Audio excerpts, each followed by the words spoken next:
want everyone to get excited, get to the front of your seats, get ready. Wombstretcha The Magnificent, ladies and gentlemen. Here he is, in the Hey, flesh. hey, what's up, Brad Cox? Do you have some kind of cool online handle that I call you or something, or is Brad Cox just what you go by? You just called me by my name, homie. All right, man.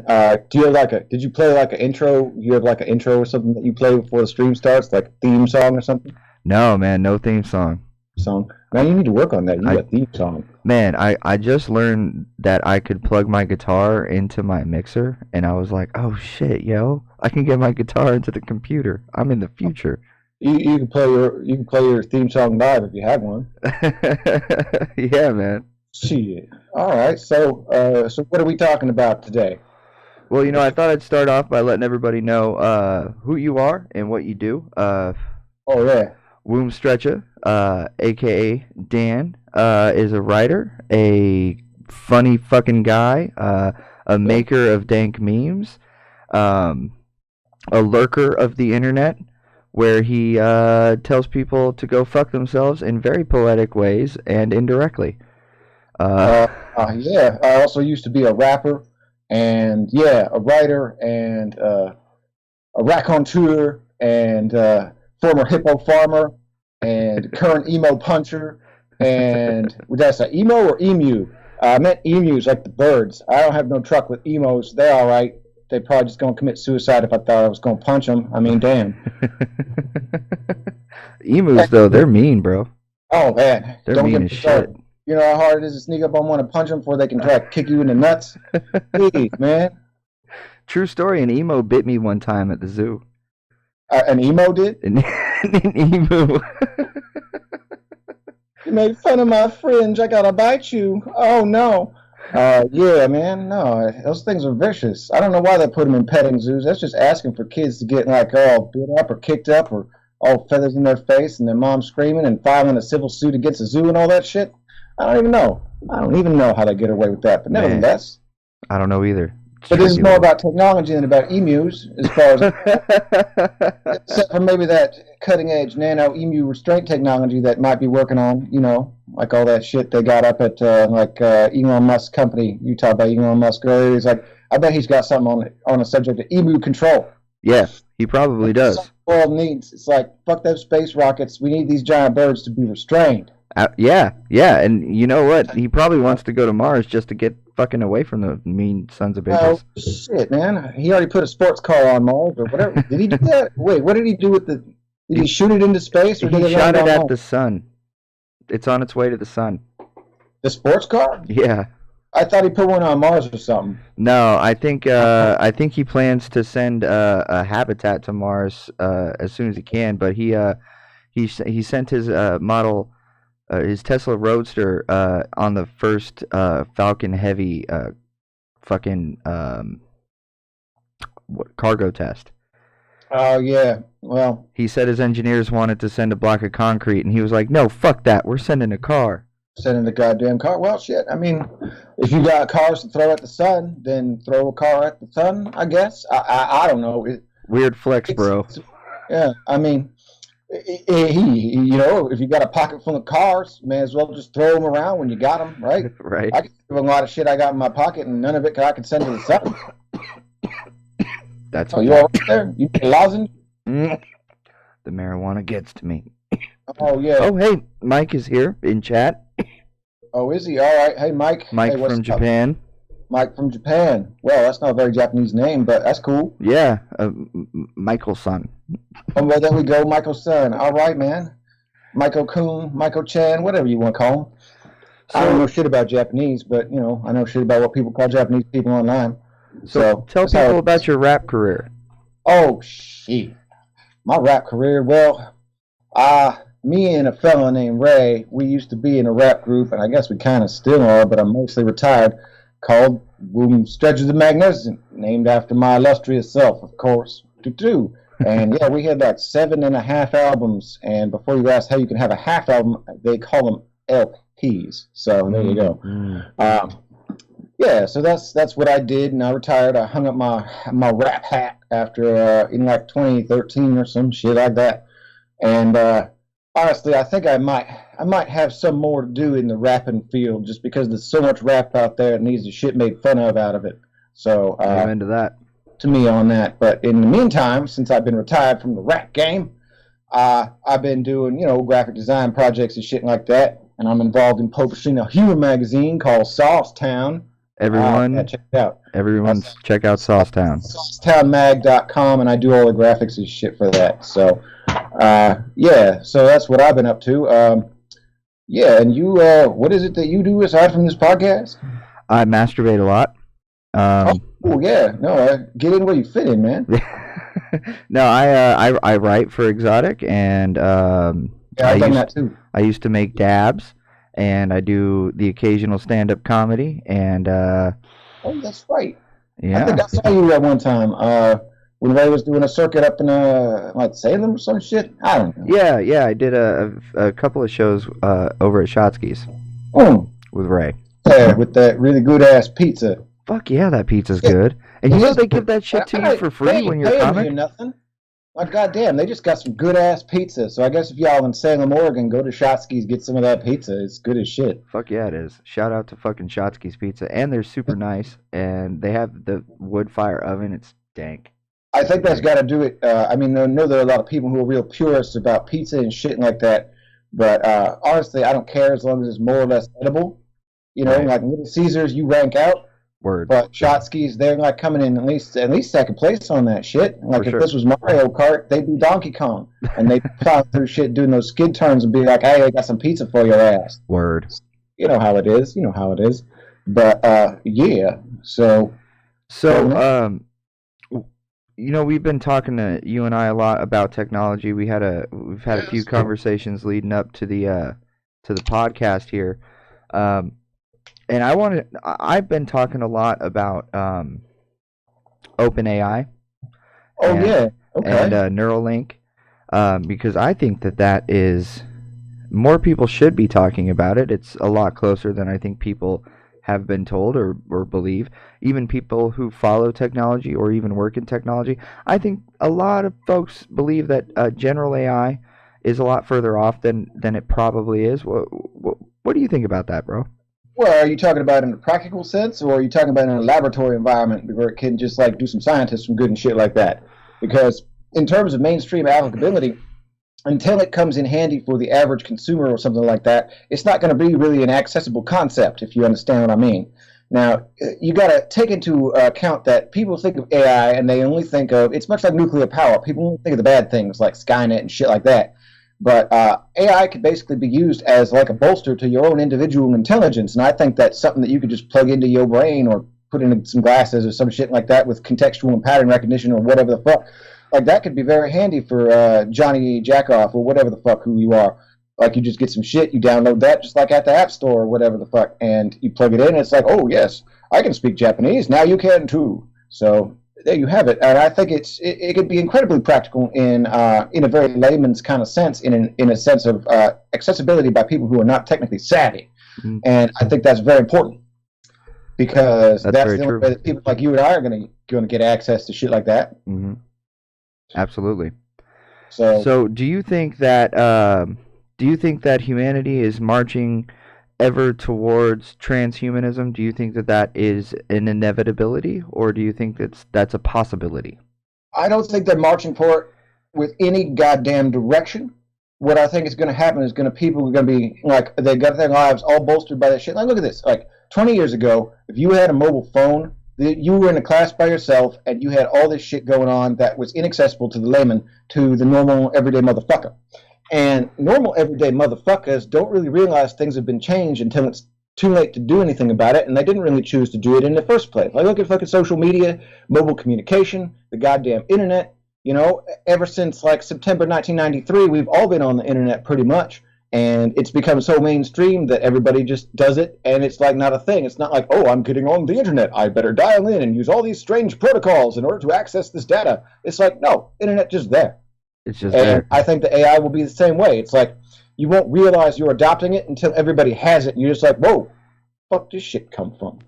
Sort So of the same concept as nobody remembers phone numbers anymore. Nobody memorizes information anymore. that's right, because we don't need to. We got something that does it for us. And if we lose that something, people go fucking ape shit. Ape So when shit. these things come in to fill the gap that we didn't know we needed filling and make our lives more improved, I guess would be, kind of a euphemism, but they'll be there nonetheless, whether or not we think highly or lowly of these things, and all will be, we won't realize what we've missed until it's completely forgotten. I don't remember phone numbers. I barely remember my own fucking phone number. Fuck all that noise. And you know what? I don't know if it's just me, but I fucking hate voicemails. Does anyone else? Do you hate I voicemail? fucking hate voicemails. Why do people Like, leave voicemail? this is ridiculous legacy technology. It's like if you want to get back at somebody, text message me what you want in one sentence. Even if it's poorly typed, I can still get the gist. Leave your fucking phone number so I don't have to listen to it. Like, and you're like, oh, this is Bob, and it's like, my phone number is 252.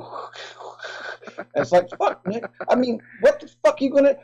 Why are you leaving this? You took 2 minutes to say this one thing. You got one sentence about what you want. You got 2 minutes about what you're trying to do. And then I got to figure it all the fuck out and get back to you. What the fuck is that? Send me a goddamn text, motherfucker. Right? God damn. But you know what? I called up AT&T, who happens to be my mobile telephone cellular provider, and I said, oh, can I just turn off voicemail? If I'm a call, like if they can ring me, I'll pick it up. If they can't, they can fucking text me. And they're like, no, sir, I'm afraid that voicemail just kind of comes on this shit. And I was like, did you really say shit to me? And they're like, no. But, I tried to turn it off, long story short, and I couldn't. Like, you just can't. Like, it's going to be there. It's going to stick to you, and they're going to do it. When they can't get to you, that's what they're going to do. And I am sick of it because I am tired of listening to people who decided to call me in the middle of the Indy fucking 500 when I can't hear shit. And they're like, oh yeah, please get back to me at this number that I have to kind of figure out what the fuck it is. Mm-hmm. Fuck that. Maybe we get some predictive AI on that to figure out fucking garbled phone numbers and voicemails to stopgap a problem that we didn't know we had. Google Voice does that. Google Voice. Oh yeah, they do the transcription. Yeah. Can you really count on that? Like, I've never really had them do that. The only reason I use Google Voice is to prank call people. And I use it because my grandparents live in Toronto. Oh. So I can make, I can circumvent the international calling cost by using Google Voice to call them. Oh yeah, shit! I didn't realize. That's another thing that people don't really realize is that long distance isn't really much of a thing anymore unless you're calling outside the country. Like if I wanted to call Tennessee for whatever fucking reason, just be like, "Hey, how's the barbecue down there?" Be like, "Oh, we use a lot of mustard," and like I can do that, and it doesn't cost me any more than calling you or your mama. Right. How's your mama, by the way? She died about 8 years ago. That's unfortunate. Mm-hmm. I guess I should delete her number. She's with Jesus. The fuck I've been talking to. Anyway, but I'm just saying, long distance is a thing of the past, and the more the telephone networks grow, the less we're gonna have to be worried. Like I'm sure that calls to Canada are basically free on half the phone plans out there. Like you're in Toronto, like you got to call your folks in Toronto. It's like that should. I don't know. Like I don't even have an expensive phone plan, and it includes calls to Canada for like no cost. So I don't even know. But long distance went from being a thing you had to worry about to being a thing that nobody even thought about anymore in the span of 10 years. Man, do you remember when you used to think about minutes? Mm-hmm. Yeah, oh yeah. I remember when AOL used to charge you by the minute back in 99.4. Bro. You're like, oh, you get 100 minutes free on the CD? And little did you know you're on their mailing list for 25 years. That's not even one pornographic photograph on dial-up. Yeah, exactly. It's like, goddamn, on dial-up, shit. People with dial-up, kids these days, they got it fucking spoiled. They're pouring moves. They're pouring us in high def. And that high def porn is fucking fantastic. But I tell you what, back then we had to hold tight. We had to wait for that 28.8 baud or 14.4 kilobaud to download. We had to wait for a still image to crawl across the screen. Be like, pussy. There it is. Oh, it's terrible. Oh my gosh, you got a bush from the 70s. What the fuck is this shit? And then it's like, and so you got to repeat the whole process. It takes 5 fucking minutes to see a little fucking JPEG. Yeah, man. I used to be a lot more selective about what I jerked off to for just that reason. Right, exactly. It's like you can't afford to play the gamut. You gotta know what you're into, right. And you gotta go get that. And I'll be damned. Like kids these days, they'd be like, oh, they'd be coming up to all sorts of new fetishes that they didn't even have names for back when we had dial-up. Like, what the fuck even is that?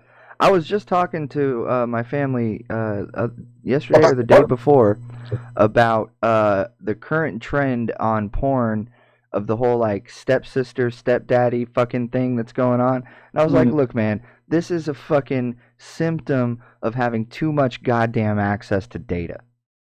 You think incest porn is a symptom of too much access to data? Yes.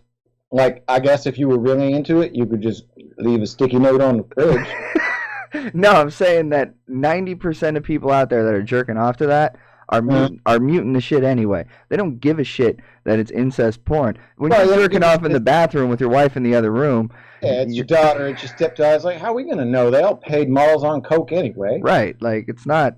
Fuck. It's a weird fucking thing, and I think that Some it's people, the fantasy hyper sells it. itemization.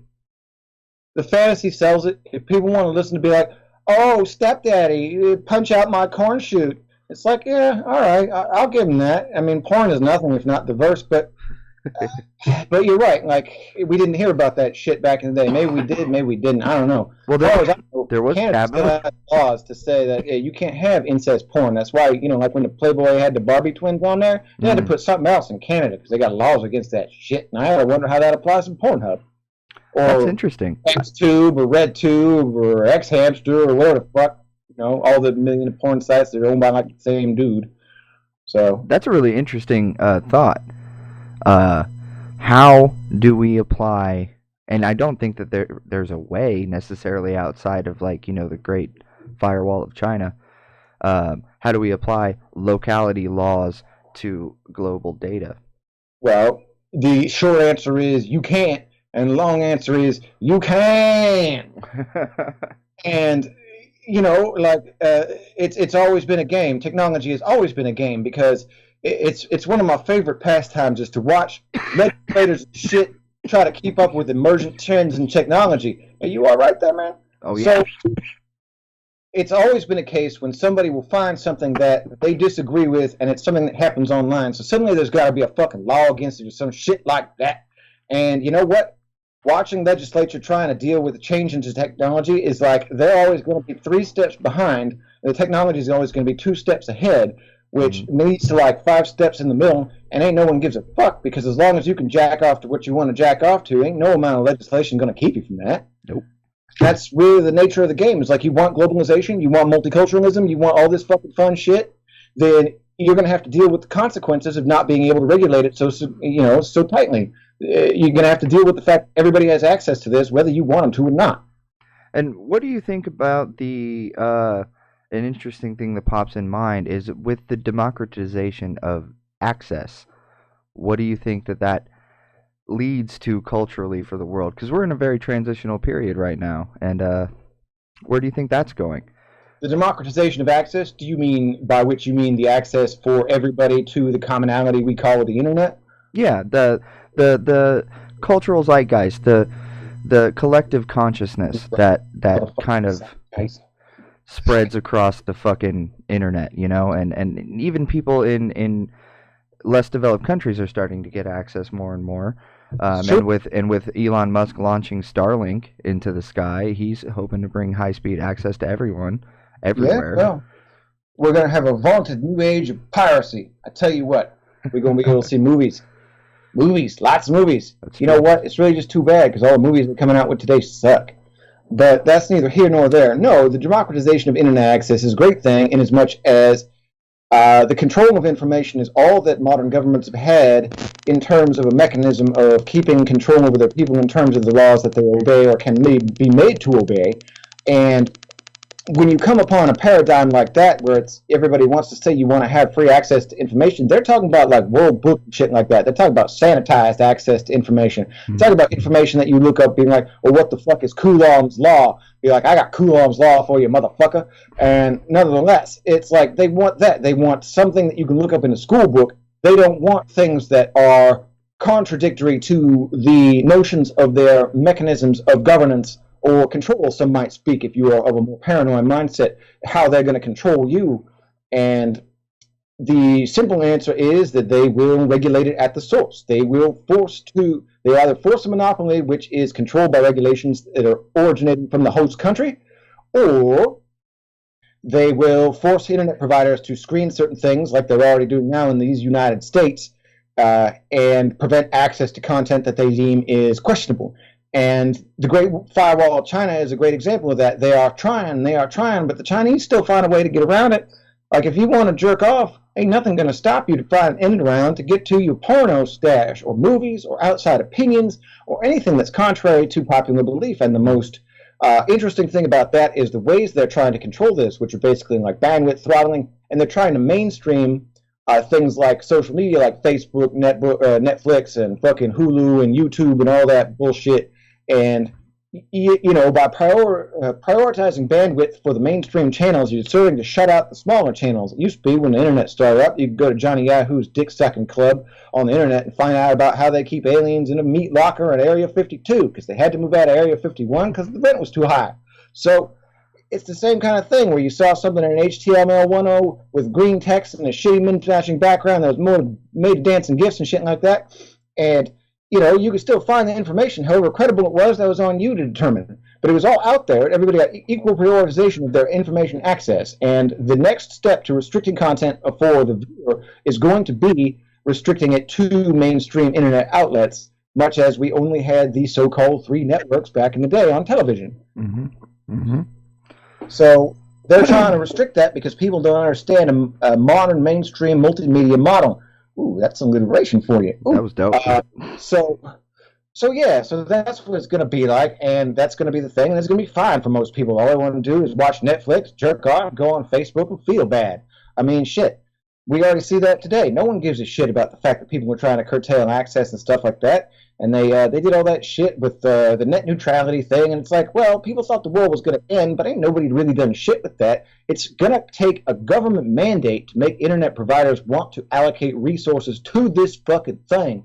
And in that fucking case, well, I don't know, but money talks, and if you ain't throwing money at these people, they're going to reply to it very poorly.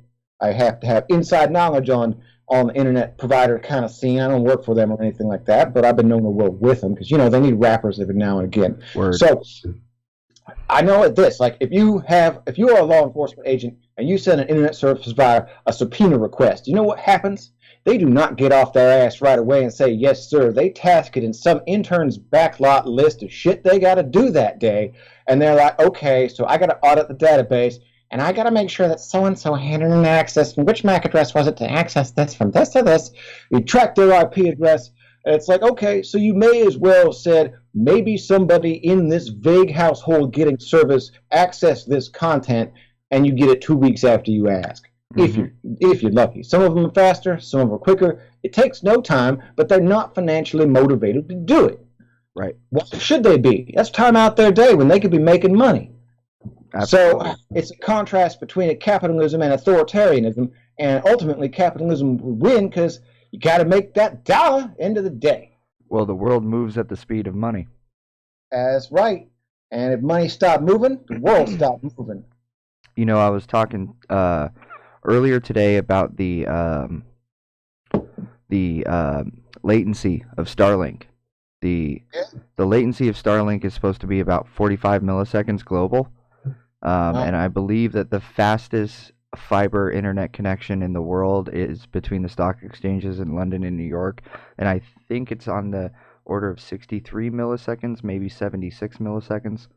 That ain't that great. No, it's not. It's not amazing. I guess transcontinentally that's pretty good, but it's like if you were running a fucking Counter-Strike server, that would be unacceptable. The most expensive, most secure network connection in the world is not as good as Joey's Counter-Strike server, ladies and gentlemen. That's right. I mean, goddamn. And I understand that fiber optics and shit, it's still got to go a long way, but you'd think when you're moving at the speed of light, it'd get a little faster than that. Well, the speed of light in atmosphere is much slower. True, but that's still faster than that. Indeed. I think most of the latency in their circumstance comes from the translation of the fiber connection to digital. Oh, yeah, well, when they hit that multiplexer up on the curb there, you got to know that they're going to lose something because it's translating against the fiber optic pipe. The fiber optic pipe is a fiber optic pipe that lays transcontinentally, and that motherfucker is huge. But when it gets stateside or wrong side, it's going to be, you got to plex that out, and you got to route it into something else. Mm-hmm. And when it's going through the routing hardware, be it a multiplexer or, whatever the fuck, that goes to that stock exchange, the NYSE, or the FTSE, as they call it in jolly old England, then yeah, you're going to lose something. And you'd think they'd put more money into that, being as these are the two financial hubs of the Western world. But what do I know? From what I understand, they put pretty much a lot of money into it. It's just that they can't make it better. But then Elon Musk comes along and he's like, "But bro, I can just launch satellites and it'll be way better." Right. Well, satellite coverage has its own flaws too. Like he's going to have to launch a lot of satellites in order to get that kind of continuous connectivity. Like, yeah, you can put it over certain geographical spots, but being in geosynchronous orbit is just that. Like, you can have that shit moving around, but it still ain't going to stay in one place. So Yeah, you still they get various activity rates. phase one is 1,556 satellites for just the first phase. I think it's going to end up being 6,000 satellites. Yeah, that makes sense. And then they're all gonna be useless at some point in time. So this is gonna have to be a continuous project to get fucking grid access for everybody and everything. Yeah. And if he thinks he ain't gonna be charging people for that, then I got news for the man. Oh no, gonna be he's charging for that. monetizing the fuck out of that. He Oh, said that many times. He said he wants to provide access to developing countries at a severe discount, but first world countries are going to pay for access. He wants to democratize access, and I think his long-term plan is if he gives these people access at a discount, they will develop faster, and their economies will grow, and then he can charge them full price later, and provide all their computers and spaceships. you still need more logistics infrastructure than they got out in Tar Heel Gabon in Africa or whatever the hell. Hmm. The question is not that the internet will bring infrastructure, but you require infrastructure to profit off the internet. Having access to shit is great, but all we're going to see is an uptick in spam. I tell you what. A lot of Nigerian princes. What happened? Well, what happened the last time we gave internet to the third world? We got Nigerian 419 scammers. Everyone saying, I'm a prince in Nigeria, and I want to bring money across to your table. Please help me with this, with a large deposit. And it's like, no, man, I ain't going to do that. But they wouldn't do it if people didn't fall for it. And I'm just saying, the initial consequence of bringing internet to the third world is going to be third worlders getting internet. And take it how you will. I don't know, man. I don't know. Yeah, I don't disagree. If there is nobility to it, like it's a nice gesture to be like, oh yeah, we're gonna bring that Coney guy some internet so he can win in 2020. Coney 2012, did he win? I don't fucking remember. Like I voted for him. I didn't even watch that movie. Oh, there was a movie? Yeah, yeah, there was a fucking documentary I about just saw that the guy. bumper stickers and wrote him in. I figured he was running for president, right? So, speaking of the president, what do you think is coming in the future? I don't care about the president now, and I don't really care about politics in general. I mean, I care about it, but it's not at the forefront of my mind.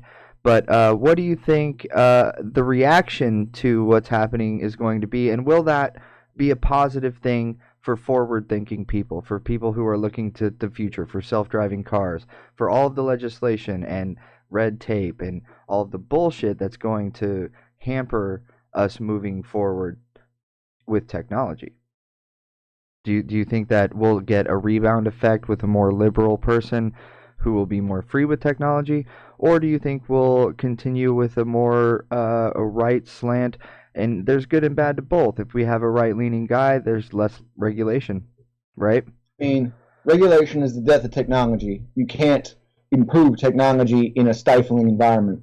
Mm-hmm. And this ain't the kind of technology that dumps like poison waste in the rivers and shit like that. This is development of intellectual things that exist not on paper, not on intangible sense, but things that exist only in the digital spaces we create for those things to happen. And I think that the trend is going to be, I think it's going to continue regardless of who's in charge of the administration, because all forms of administration that have proceeded to go forward and be put on the table for the American voter have been these insane authoritarian weirdos who are bent on basically capitalizing on their own success, throwing away the losses that they perceive, and being like, oh yeah, all this stupid shit we do, well, at least it's not them doing it. And it's like, okay, that's great, but how's that affect everybody like you and I? It's like, well, the answer is it generally only affects us all negatively. Right. So regardless of who's in charge, somebody's going to stifle something and going to make life more absurd, oppressive, and authoritarian towards all the people who aren't in the upper elites or, have enough money to buy their way out of shit like that. I mean, Elon Musk is a notable example, which, I mean, we keep bringing his ass up. And that's fine. That South African motherfucker's all right in my book. But, the only reason he's as successful as he is for bucking the trends and trying to be an outsider in a game where it's very much a moneyed club is he got the money, but he don't give a fuck. And give a fucks cost a lot of money to put out, too. Like, that's a financial cost that eats out your bottom line. You want to not give a fuck? That costs money. It's a line item on there. That's an absolute fact, yeah. Regardless of who's in power, they're going to be trying to fuck us. You, me, that motherfucker over there, they be trying to fuck us. And, regardless of who's in power, they all going to be doing the same thing. Is Donald Trump, like, he doing the same thing? And like, he's different, he's just businessman. It's like, oh yeah, but here he is pushing all kinds of weird, authoritarian, extrajudicial bullshit. It's like, oh gee, it's almost like he's a New York Democrat or some shit like that. But so we get one of those in next election cycle, another New York Democrat, and it's be like, oh, it's more of the same shit. We're going to be watched more. We're going to be scrutinized more. Our internet's going to be clamped down on more. There's going to be more limitations on personal liberties, technology, and all that fun shit. And, that's really all I care to comment on the state of governance in the United States of America. There are plenty of podcasts out there that talk about politics, be like, oh, wow, orange man this, orange man that. I just want to know what kind of stuff he uses in his spray tan. I'm, like, convinced he got his own blend. It's curry. Like, curry powder. Curry, but I have a theory that it's not curry, but it's turmeric. Oh, shit, yeah. That motherfucker got some turmeric going on. Like, you ever cook turmeric rice? Fuck you yeah. see the inside of your pan after that? Yep. It looks the same color as Orange Man who's sitting in the White House. I got that shit on my hand the other day, actually, and it did look just like that. It's stained. Yeah. Hey, you should for office. Shit. So, what we're gonna need for a technological future, for a future where we're doing cool shit. Oh, hang on. Let me check my drawers. I gotta see if we got what we need. Nice screwdriver. Yeah, we're gonna need that. Some stickers. Yeah, stickers are important. Do you have a Mauser? You're probably gonna need that too. All right. We're gonna need to shoot somebody at some point. Cards left intentionally blank. I hope that's it, 'cause that's all I got in my drawer. Shit. Well, we're gonna need a lot of electricity, right? Yeah. And we were talking the other day about nuclear power, and how nuclear power has gotten kind of a bad rap because of some irresponsible practices that don't necessarily apply to all of the technologies and shouldn't be a universal fear. And I know that you're really interested in that topic, and I'd really like to hear what you have to say about that. Well, let's put it this way. Nuclear power, when it first came out in the dawn of the atomic era, we had all this nuclear shit, nuclear this, nuclear that. We had ideas for, like, nuclear-powered cars. That was a Chrysler thing, by the way. They wanted to make a nuclear-ass powered car. I thought that was cool. Much like their gas turbine car that could run on any fucking fuel, they kind of sandbagged that. But either way, there was promise. There was bright, vibrant promise in the 1950s. And then we had the atomic arms race, which kind of really soured people on the whole thing. And then we get these nuclear power plants going in, and then Chernobyl starts to sour people on the same thing because dipshit Russians fucked it up. Nobody else could ever do a better job, and everything is designed to melt down and kill a million people. But this is not true. There have been advances in design in nuclear power, and nuclear power has been researched, developed, and we have stable plant designs nowadays that are fail-safe, not fail-deadly, that if something goes to fuck up, like goes from gay to fuck up, like there's fuck up, there's us here, it's like, woo, woo, and then it's like, okay, well, instead of melting down and shit like that, what if the molten salt we're using to cool the fucking shit just turns into regular ass salt, keeps everything in bay? Molten salt reactors are the future, my friend. But nobody wants to give, like you tell a civilian about nuclear power, 10 to 1 and be like, oh, should we build more nuclear power plants? They're going to be like, no, Chernobyl, all that shit, 3 Mile Island, all that motherfucker, all that fuckery, all that shit, Harrisburg, and all that shit that happened in England. And, it's a powerful fear that keeps people in place. The nuclear boogeyman is real, and it prevents us from having a meaningful discussion on this when the people's only understanding of this is the poisons they see in the media. And that's important for a great number of topics, but for nuclear power especially because it's so cheap, it's so efficient, and it can be made safe if we do it the right way. The only problem is people are so afraid of the motherfucker that when we get things saying like, oh, maybe we should build a nuclear power plant design that'll take over this thing that's been running for 40 years off of a Cold War era design that was designed in the fucking 60s, people are like, no, we can't build anything new. There are risks. It's like, no, motherfucker, the risks come from not being able to build new shit to replace the shit that's 50 fucking years old. It's more likely than not to have a problem. And that is the problem with nuclear power these days. Some places realize it, some places don't. But in the United States, by and large, the feeling towards nuclear energy is very, very negative, even though it would mean lower fucking power bills for everybody. Mm-hmm. And, you know, that's really all I got to say about that, because I'm sure if anybody's listening to this, they'll be like, oh, nuclear power bad, and I can cite a million reasons why, but it's like, give that shit a chance. God damn. I also think it's really important. First cars they had plate glass, or if they had windshields at all, and no safety belts and shit like that. Mm-hmm. And after revisions of 7 generations, we got cars that are safe as fuck. Safe as fuck. Safe as fuck. You know, like, this is safe, and this is safe as fuck. Right. So there you go. I think one of the things that worries me about nuclear power, I went to school with a lot of guys who were studying nuclear physics at Purdue. And one of the only thing that, because I understand the science, and it doesn't take a lot, everyone watching, please don't think that nuclear physics has to be a topic that you can't tackle, because it's actually not that complex when you just want to know how a reactor works.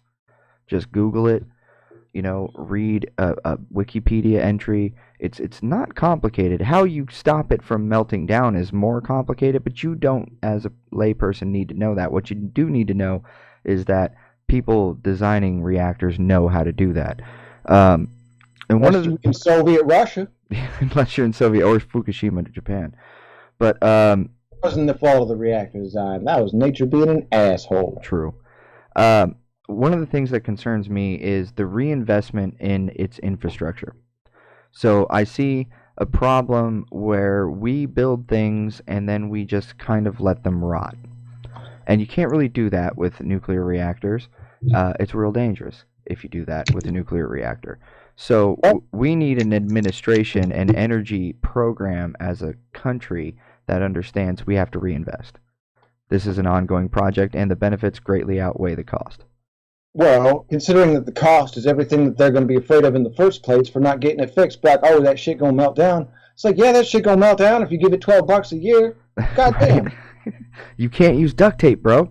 Right, like, shit, it's like, whoa, what's the nuclear regulatory infrastructure like this year? It's like, oh, it's like $16.50 and a fucking pack of Juicy Fruit. All right, what are we supposed to do on that? God damn. And I know that it's in the purview of private industry and shit and whoever runs motherfucking nuclear reactors to maintain their shit to an adequate degree, but if you can't get permits, if you can't get fucking shit to do shit, then what the shit are you going to do? You're going to try and maintain your old shit, and that shit's just shit. Right. Shit. Man, and the guys in the nuclear physics program, they're such interesting dudes to talk to, because they can go on they'll talk to you about thorium, they'll talk to you about plutonium. The plutonium's an interesting topic in and of itself. It doesn't naturally occur on Earth, you know, all kinds of cool shit. You got to make plutonium from other shit. Right. And it's complex to make that shit from that shit. Mm-hmm. We got to have whole specialized fucking apparatus, buildings, and motherfuckers to run that shit, to make that shit out of that other shit. Yep. And shit, that's some shit. That is some shit. Are you familiar with proton dynamics? The company or the science? The company. They're Protodyne on Twitter, I think. They're building an antimatter propulsion system. Oh, sweet. Using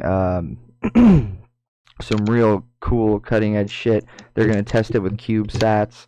And in this little they're Australian. Hot damn. In this little fucking video I watched of them kind of explaining the startup of their business, they were like, so we got an office in an office park, and then we found out that you can't do nuclear physics in an office park. We got kicked out. Oh, that's a bummer. They're Australian and shit, though, so there's probably more.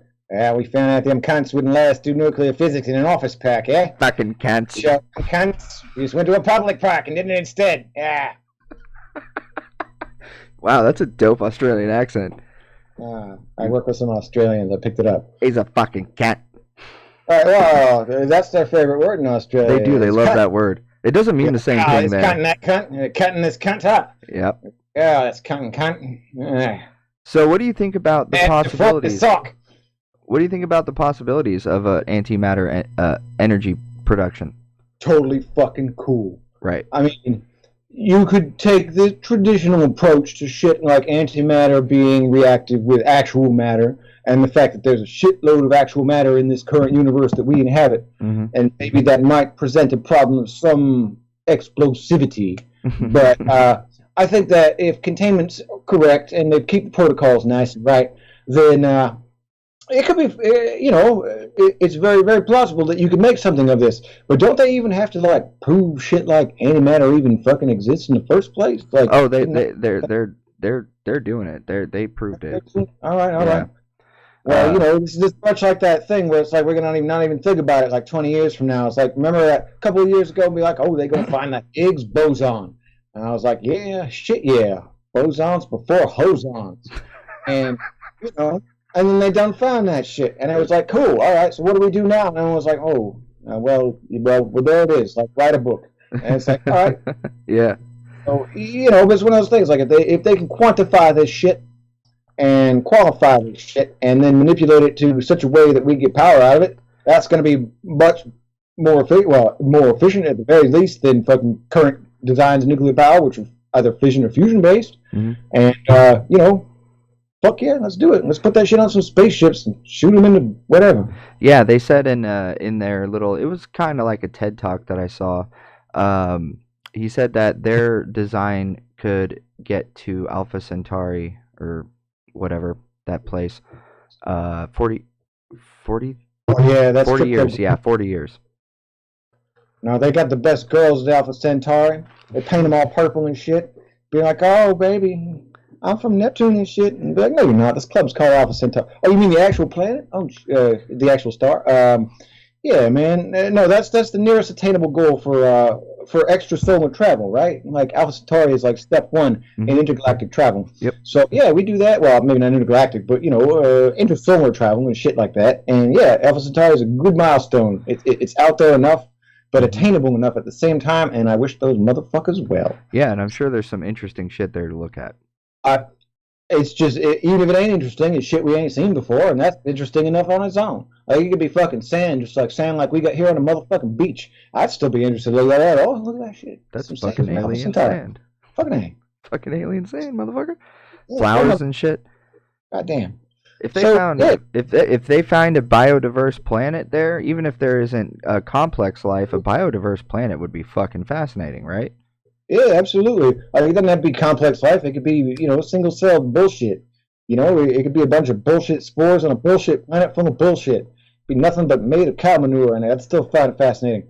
Look at that. I bet I got $10 on this motherfucker. They find water beds there. Tardigrades. I bet they find them there. Fucking A. Those motherfuckers, I'm convinced they came from space. Yeah, I agree with that. Yeah, They might come from Alpha Centauri. There might be something there. Maybe something blew the fuck up, and those things were the only things that survived the planet. It's not like Krypton, where it's like you sending Superman out. It's like they just sent these little bugs, basically. Tardigrades ain't bugs, but you get my idea. Yeah. Well, they can survive in space, right? They can survive in space. They can survive in freeze. They can survive radiation. They can survive being fucked in the ass. They can survive all sorts of shit. And I'll be goddamned. Nothing survives me fucking them in the ass. I'll give you $10. No, I totally agree with that. I think that you're probably right. We're entering a period where guys our age, right? We're going to get to become old men in a world where we're a multiplanetary species. Oh, you think so? You think that before you and I die, people will be on other planets living and sending us emails and shit like that, being like, help me out, I'm a wealthy prince from Mars. Yes. Send me $20,000. Yeah, I don't have a doubt in my mind. What time frame are you putting on that? 20 years? I don't believe 20 years. 40 years? I don't believe 40 years. I think we'll get people on Mars in 20 years for sure. Yeah, but they ain't gonna be living there. I mean, they'd be like 6 dudes. Like we got in the space station up around there. Be like, oh, in the International Space Station. It's like, okay. It's like, yeah, there's like 10 people in there at most.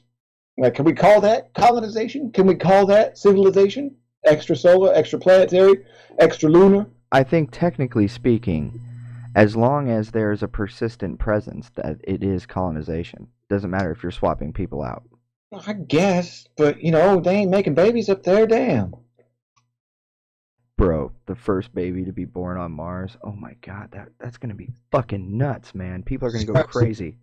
You remember when your parents told you you had potential? Well, maybe you don't, but it's one of those things where it's like, imagine what that kid's gonna have to live up to. Like, oh, you're the first motherfucker born on Mars. You're gonna like do all this great shit, and like, watch, he like drops out of Mars High School and goes to smoke Mars crack behind a Mars rock. And I'll just be like, hey man, get this. Right? It's like, dude, that's too much pressure to put on a kid. Too much pressure. Like, somebody was born on the moon or something. Fuck. So I definitely think that within 20 years we'll have a persistence on the moon. That's no doubt. I have no doubt about that. And I think 30 to 40 years for people living on Mars. So 30, 40 years, huh? Yeah. How many people? 30 to 40 years, let's say less than 100, but more than 50. All right, okay, less than 100, more than 50. And we're going to have to realize that with current space travel technology, that's a one-way motherfucking trip. Yeah. Now, I don't know about you. I know personally a lot of people who would be like, yeah, fuck it, I'll go to Mars, but fuck ever. But consistently, we're going to want to have people who aren't, pieces of shit who just want to go to Mars because their life on Earth sucks. Mm-hmm. So it's like, we got to screen this, we got to send 100 people, or more than 50, less than 100 people who are worthwhile in order to go to fuck Mars. And I think that's going to be a challenge, to pick people who won't fuck up, even if they're not, even if they're just essentially breeding stock and not just scientists or whatever the fuck. Mm-hmm. So, like, it's going to be largely members of the scientific community and, I don't know, just people who want to go for the fuck of it, who can endure the strains in terms of whatever testing they put them through. But I just want to know is, once they get there, how soon until we get Pornhub there is from Mars? Weeks. This is the human condition. And also, how will we break the speed of light for data travel? We have to do that. If we have people living on Mars, if we want to fucking talk to them in any semblance of real time, how are we going to get data to go faster than the speed of light? I don't know, but if I had to say something, I would bet it has to do with adjusting the deflector dish to emit a positron field. Like you have to reverse the polarity, bro. We gotta reverse the polarity. Yeah. And Wesley will think of something at the last minute, and it sounds really dumb, but it actually works. Yeah. And like, they wait till he's off camera to beat his ass for insubordination. Do you remember the episode where they had that traveler dude?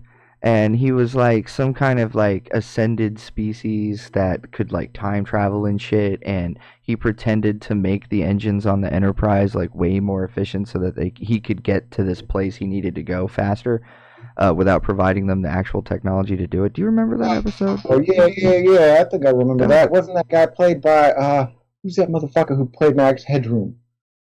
That motherfucker. Oh, was it the same dude? I think it was, man. Oh, the guy shit. who pretended to be a time traveler, but he wasn't. Yeah. He was trying to steal shit. Who's that fucking guy, Max? Fucking played by... What the fuck was that guy played by, What? How many monitors do you have, by the way? 2. 2?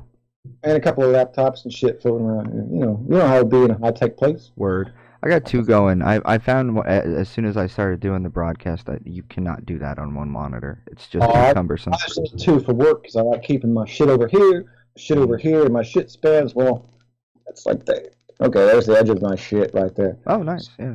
They're pretty big. But yeah, no, it was that guy, that fucking guy, Ed Harris. That was that guy. Oh yeah, Ed Harris played him. But no, he didn't play Max Headroom. He just looks like the guy who did. Oh, okay. But no, I think he was the guy in Star Trek that you were talking about, who was the fake time traveler and shit. Yeah. Oh yeah, we got all this shit and it's totally cool, and then I got to jet back to this. It's like, nah, I'm just trying to steal your shit, motherfucker. So if you could go into space and fly around, but you can only do it with one of the Star Trek captains. Cisco. Really? Deep Space Nine, best Star Trek. Oh my god. Fucking fight me. My my girlfriend 100% agrees with you. She fucking loves Deep Space Nine. I had actually never sat down and watched all of Deep Space Nine, uh, because First 3 seasons are shit. The rest of it is awesome. yeah, yeah, that's pretty much why I never made it through because I never made it through the first 3 seasons. And Um, well, when they get to the 4th season, that's when Worf comes on as a regular cast member. It's like, this is the drink of a warrior. And it's like, yeah, fucking Worf, man. What the fuck? Worf is the shit, man. It's the shit. I gotta go Picard, bro. I wish that dude was my dad. He was the I like best dad in Picard. space. Don't get me wrong. Picard's awesome. Fucking Picard's awesome. I love Next Gen. But Deep Space Nine is a better show. Sorry. The writing was better on Deep Space Nine. The Yeah, plot lines were more once complex. they got all the Next Gen writers on there. Yeah. That's the thing. It's like after it stopped sucking, it's because Next Gen got canceled, and all the writers were like, "What the fuck we do?" And they're like, "Oh, there's no Star Trek running." And they're like, "Oh, well, this writing sucks." So here we go. Yeah, yeah. And the whole Dominion War story arc, all that bullshit, fucking awesome. What do you think of Stargate, the show? The show. Yeah, the show. Well, I the shows. didn't really watch Stargate. I liked it because I like MacGyver is actually shooting people in this show, so I'm cool with that. Like he can shoot as many motherfuckers as he wants. He's like, yeah, fucking MacGyver. So I nerded out super hard on fucking Stargate, dude. Stargate SG-1 and then Atlantis. I only saw like a couple episodes. I couldn't comment on the Man. pop culture thing with Stargate because that's not my bread and butter. I was a Star Trek guy, and then after Star Trek, like I think I stopped even watching TV. I stopped watching TV in like 2001 or some shit like that. I haven't had TV since, and I'll still watch shows and shit online because it's stuff worth watching. But turning on TV, that's changed fundamentally too, and that's another thing we haven't even quite realized is that people don't watch TV like they fucking used to. No, they don't. It's like no one just turns on the fucking TV like, oh, what's the fuck on? Unless you're like really, really bored, really, really lazy, or really, really stupid. So you pick one of those three. You tell me which one you are if you watch TV on a regular basis. Dude, my girlfriend's parents have DirecTV and they live out in the country, so their internet's really bad and they can't really do streaming. And they sit down, they turn on the fucking TV, there's commercials and shit. I'm like, every time I go to their house, I'm like, how the fuck are you watching this? Like, you have to watch what they want you to watch? That doesn't even make sense. Yeah, no, and all them commercials and shit. It's like, people make a joke. Like, I don't know if this is familiar to you. People like make a joke, they make a meme or some shit like that on social media, on one of the social medias, maybe Twitter, Facebook, whatever the fuck.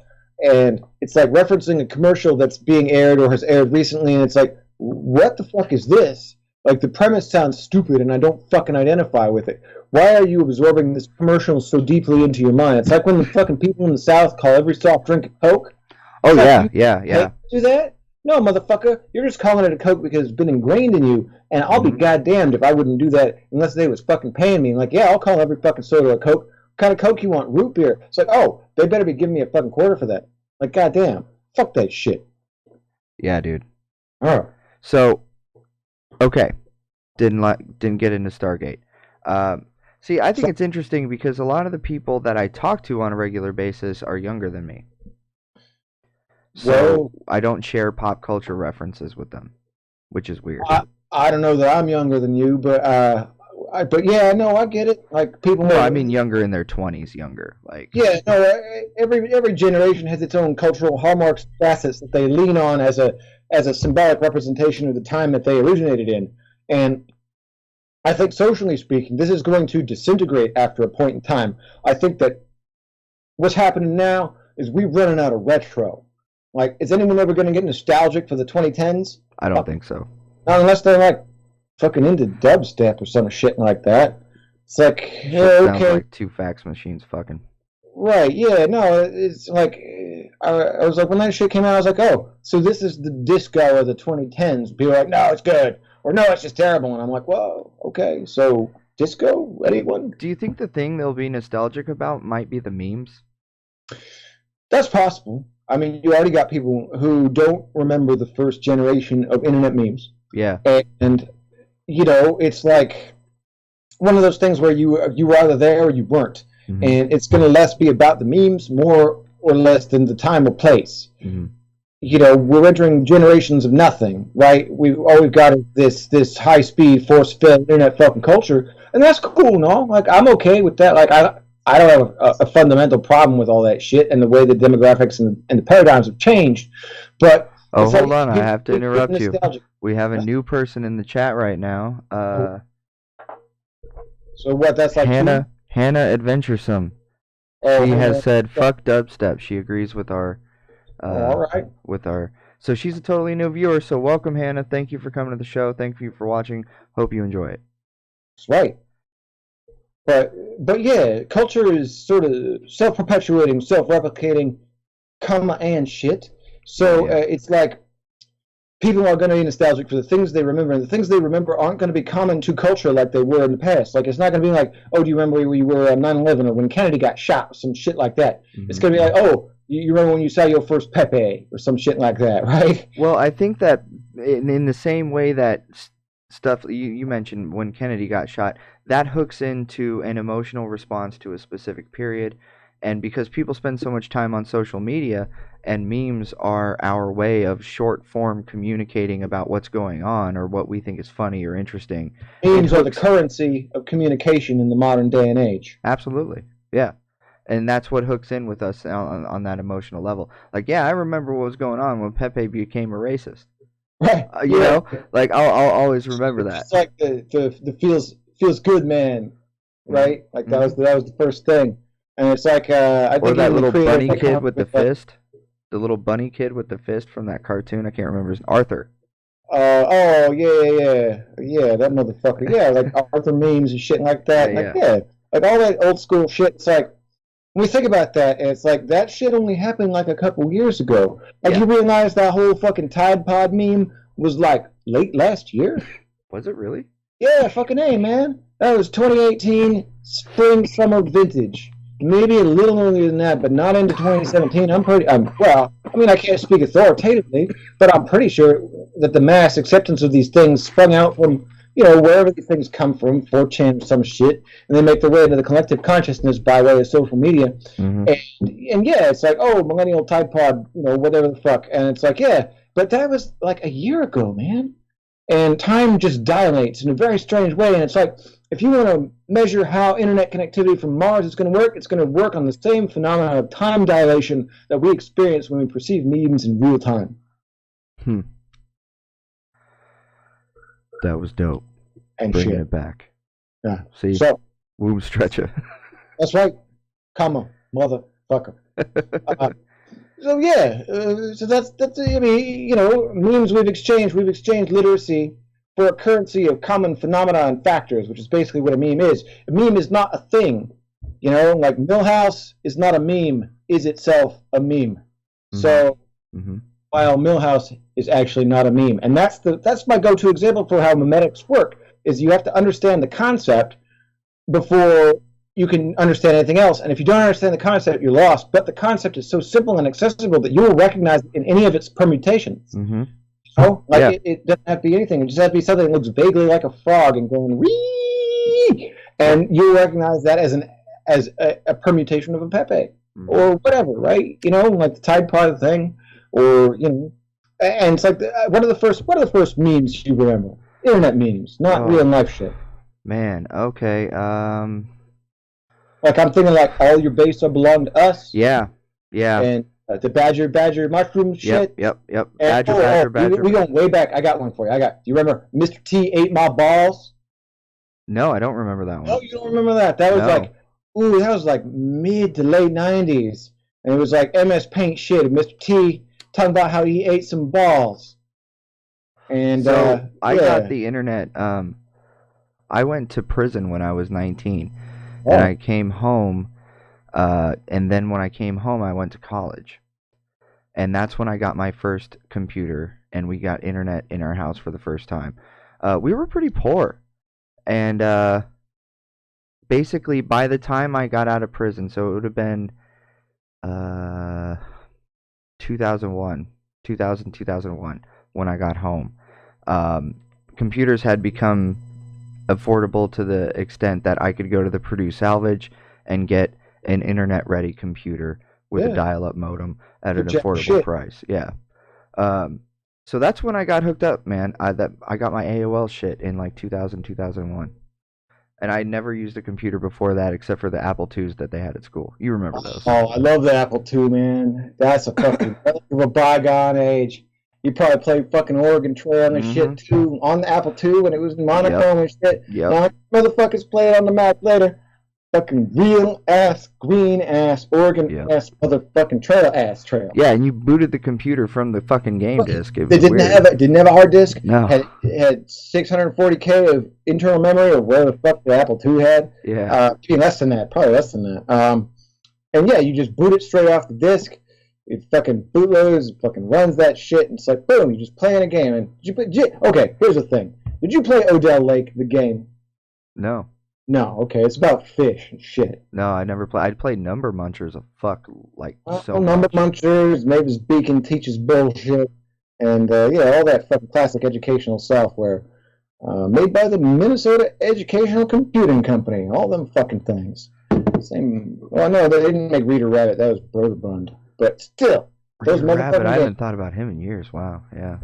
Yeah, That's you're right. awesome. And fucking Carmen San Diego. That's a cultural memory. There you Oh go. yeah. Carmen San Yeah. Diego was sort of on the meme tier of things. Like people who remember that the game came with like a fucking encyclopedia or an atlas or something, so you can look up that Yeah. shit. Yeah. Figure Yeah. out Yeah. what that fucking raincoat where a bitch was at. Where the fuck are you, Carmen? Right, you fucking Fuck. I'm so frustrated. I just want to play Oregon Trail. right. And like, how the fuck do you find your luggage? Oh Damn. fuck. So, we grew up with we became adults with technology, right? Yeah. And essentially. and the generation younger than us, say, because I don't really understand how generations work. I'm fucking high and I don't look things up. Remember, everyone, that the Next Gen Retro Show does not fucking Google shit. So you should. Shit, motherfucker.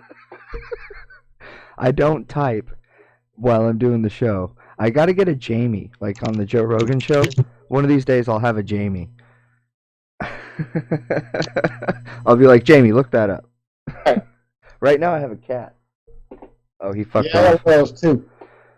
I got an orange cat. He's not very good at Googling shit, though. No, he's not. My cat, like, he can use a computer, but only when I'm not around. I know because the search history gets weird. Right, like, sexy cat ass. And Mhm. it's not you typing that in. So, 100%.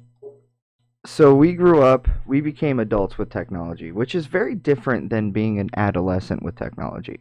It's true. If it was always there, it's far more different than if it was introduced to you and you got to adapt to it. Now it's Absolutely. just some shit that it's like, we'll give little Timmy a fucking phone. And it's like, well, it wouldn't be little fucking Timmy. It would be little like Khaleesi or some shit like that. And fucking, it's like Kyle 2.0 or some shit. And yeah, it's like, all right, we'll just give them a fucking phone, give them unlimited access to all this information with no filters and no context to appreciate it in. Whereas we had to scrap for this shit, it didn't come easy. We had to look for it. We had to seek it out. We had to make it happen, and we had to know what to do once we got it. And it was very expensive. We had to work hard for it. Well, I mean, yeah, it started real expensive and it got more accessible as the time went on, which is fine. It basically served to prep us for all the shit we were getting into and how to handle it when we got there, eventually to the point where it's ubiquitous. And that's fucking fine. But this newer generation doesn't have that context, and it's apparent in the way they use technology. They show no appreciation for it, and they take it for granted, and that's fine. They don't have to fucking appreciate the labor that fucking went into it. But it's like we want to ascribe all these modern social ills to the problems that this technology has created and the access of this information to these younger people. And it's like, well, have you thought about just taking your kids out and slapping them across the face and shit? Like, fuck. You want to appreciate how information is to be handled, then you have to teach you discretion on how to handle information. That's a fact. Or something. That's a fucking fact. Shit. So, oh, by the way, Hannah Adventuresome, I think that's how you're supposed to say it, just followed the channel. So thank you so much, Hannah, for following the channel. That is amazing. Every follower really, really helps and really matters. Like $1 or something every time that happens? No, but once you get to... So the way that Twitch monetizes is actually really interesting. I meant to tell you about it the other day, but I was like, fuck it, we'll just talk about it on the show because it's interesting. And so the prophecy has come to pass. Indubitably. This episode is brought to you by Crunchy Water in association with Put Your Water in the Freezer. Uh, Fucking savage, dude. Freezer. Stuck in the goddamn fridge. Christ. I gotta live in excess. This episode is sponsored to you by my legendary Bigfoot cup, coming to you from Pacific Northwest. BigfootsReal.com. Okay, here's an aside before you get into that shit about Twitch monetization. Is how many people do you personally know who have seen Bigfoot or swears to God Bigfoot is fucking real? Actively in my life. Actively in your life, people you they don't have to be like people who like you live with or people that you shake hands with on a regular basis. People you know who you would say it's not just this guy I met this one time who said Bigfoot was real. Somebody you know. Absolutely, Like, for sure. 100%. 3, maybe 4. I would be willing to go as many as 5 though, because I've never asked Jesse if he believes in Bigfoot, but I'll bet he fucking does. Fucking Spawnberg? I don't Yeah. know. Hard to tell with that guy. Yeah, but I'll bet he does. He was on the show. I should have asked him. Do you believe in Bigfoot? Question. Me? It would seem highly unlikely that an advanced hominid subspecies would exist under the scrutiny of modern bullshit for so long as it has, and keeping an extant population of a sufficient nature to breed and not be inbred in the stock of that would require hundreds, possibly thousands of these creatures, all of whom would go undetected. I guess it's technically possible, but it seems improbable. Yeah, I would say I'll that. take on the Bigfoot, but I know people, much like you know people, I know people who swear up and down that they fucking seen Bigfoot, smelled Bigfoot, saw something to do with Bigfoot, or are otherwise convinced that the hairy motherfucker exists and will fuck your shit up. And that they talk to them. I at least 2 people I know say that they have communicated with Bigfoot. I wouldn't disbelieve it if somebody told me that they believe they talk to Bigfoot. Yeah. See, now, do you have a Bigfoot story for people who aren't like from Oregon? Like you're maybe not from Oregon, but you've been in here long enough to have a Bigfoot story, right? Yeah, I haven't never seen Bigfoot. No, you don't have to have seen Bigfoot. There's a Bigfoot story you tell the people who ask you about Bigfoot who are not from Oregon. There's this footprint outside. So my girlfriend's parents poured a sidewalk, and some got spilt. So there's this splotch of fucking concrete there, right? And they usually set the goddamn trash can on it. And they swear to God that they did not fake this footprint, and it's just this huge fucking Bigfoot ass fucking footprint. And it was Shaq. And these people have never lied to me. That's the other thing about Bigfoot believers is, generally speaking, people who tell me that they've seen him or talked to him or fucking, whatever, they're not people that I believe would lie to me flippantly. Sure, yeah. No, the thing about that is that belief is a powerful thing, and you can believe you've seen something, even if that something ain't what you've seen. So that's your Bigfoot story. See, mine, when people from out of state ask me, oh, you're from Oregon, you ever seen Bigfoot? I'd be like, hell yeah, I've seen Bigfoot. Motherfucker owes me $5 fucking. You see Bigfoot, tell him to get it back to me. Give me my motherfucking money. Fucking A. And that was like $1998. God damn. Right. That's like $25 now, probably. Something like that. Do you remember? You probably have this memory. $5 being enough gas money to cruise around with your homies all day after school. I mean, yeah. Even when gas was like $1 and some change, that's a reasonable amount of cruising. Yeah, for sure. And sometimes under $1. So, And it all depends on, yeah. And when the normal amount of kick-in money was $5? The normal amount of gas money was $5. It's like, you want to ride, that's $5. Be like, dude, we only going 6 blocks. Be like, $5, motherfucker. Right. Call a cab if you don't like it. That's right. Cab going to charge you 3 times that much money, and they're going to wonder in 20 years why Uber's out fucking pacing them because they're outdated fucking monetization model. Yep. Bad timing. Oh, yeah, monetization. That's what we're going to talk about. Yeah, talk about it. Oh, actually, hang on just a second. I gotta take a leak. All right. I'll entertain people while you're gone. Play like some home music or something. Make it classic.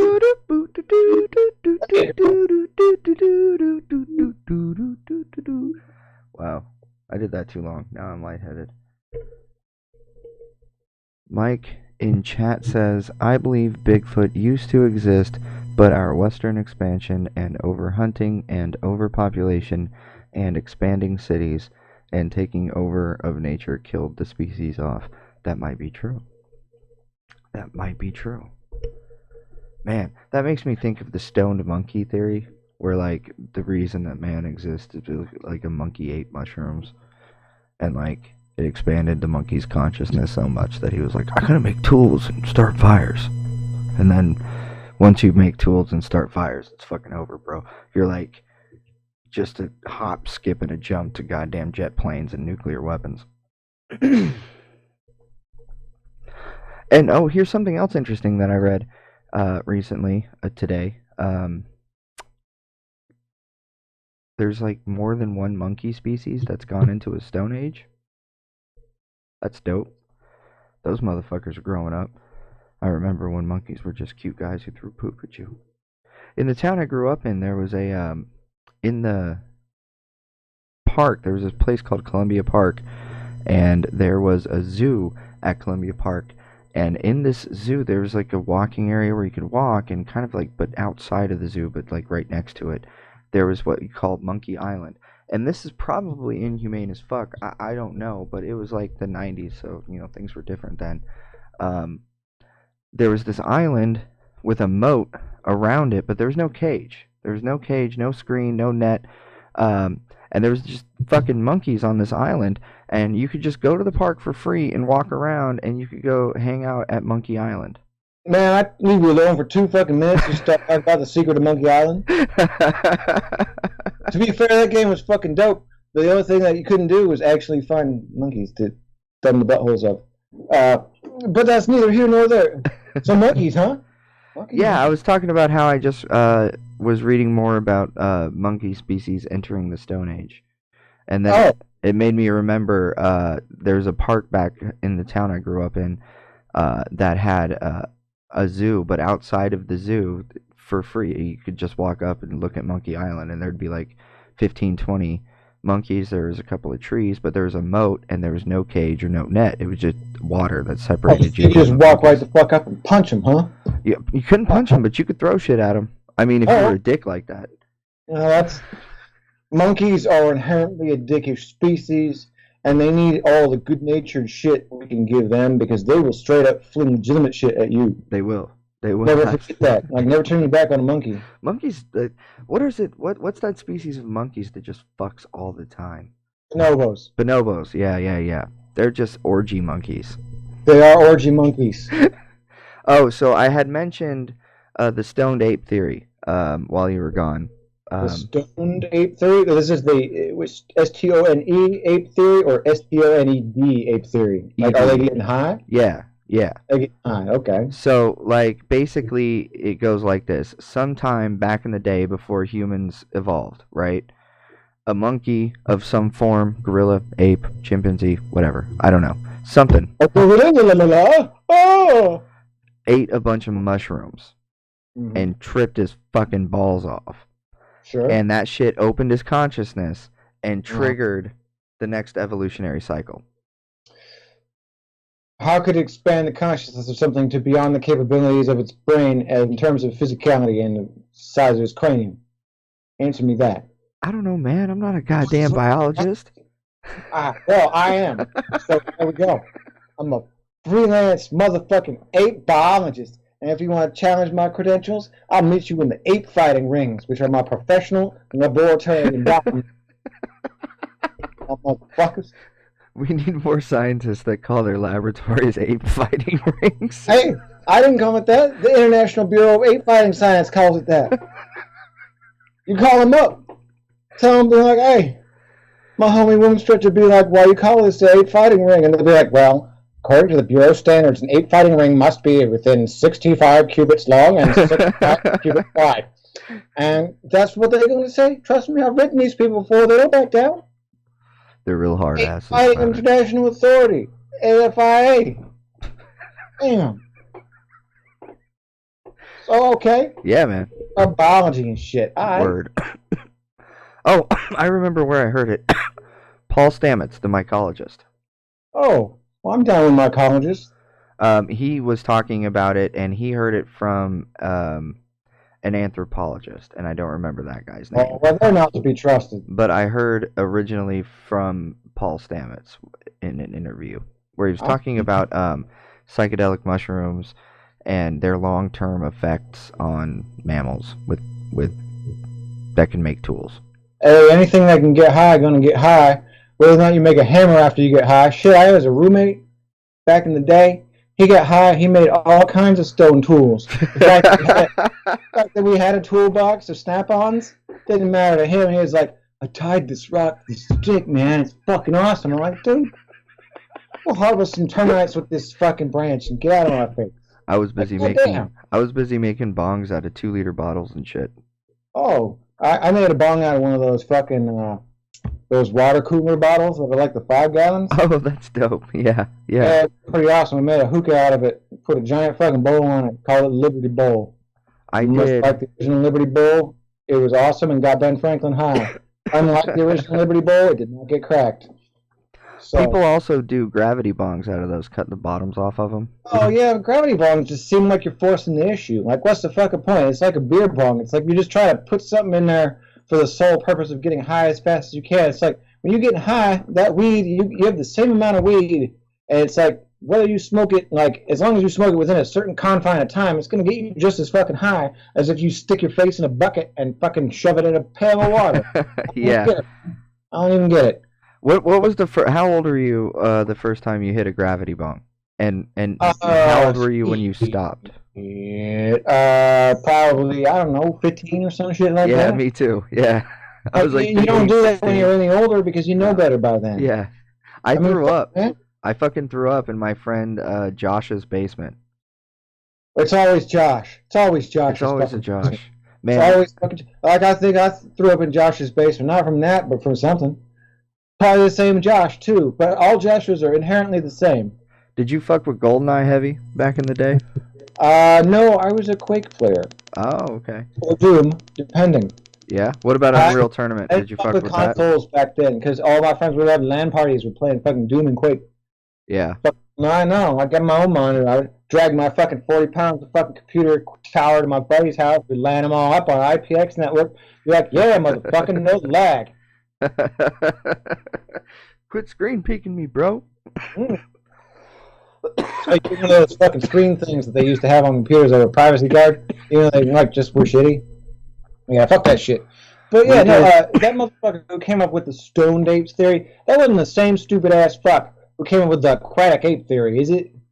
I don't know. Because the aquatic ape theory is a commonly held belief by really fat people that apes evolved in halfway in the water as a semi-aquatic species, and that fat was there to make you buoyant or some shit like that. And it's complete and utter garbage, but it's used to make incredibly obese people feel better about themselves, I guess. So that's its scientific merit. But I think the guy who came up with the theory wasn't fat. He just like thought it was cool. Ladies and And gentlemen, I just became an aquatic ape supporter. oh well, there you go, man. Like 'Cause I'm if you think it was chubby. your destiny to sit in the swampland and just kind of ooh all day, like just get your blubber up and be like, oh yeah, I got it going on and shit.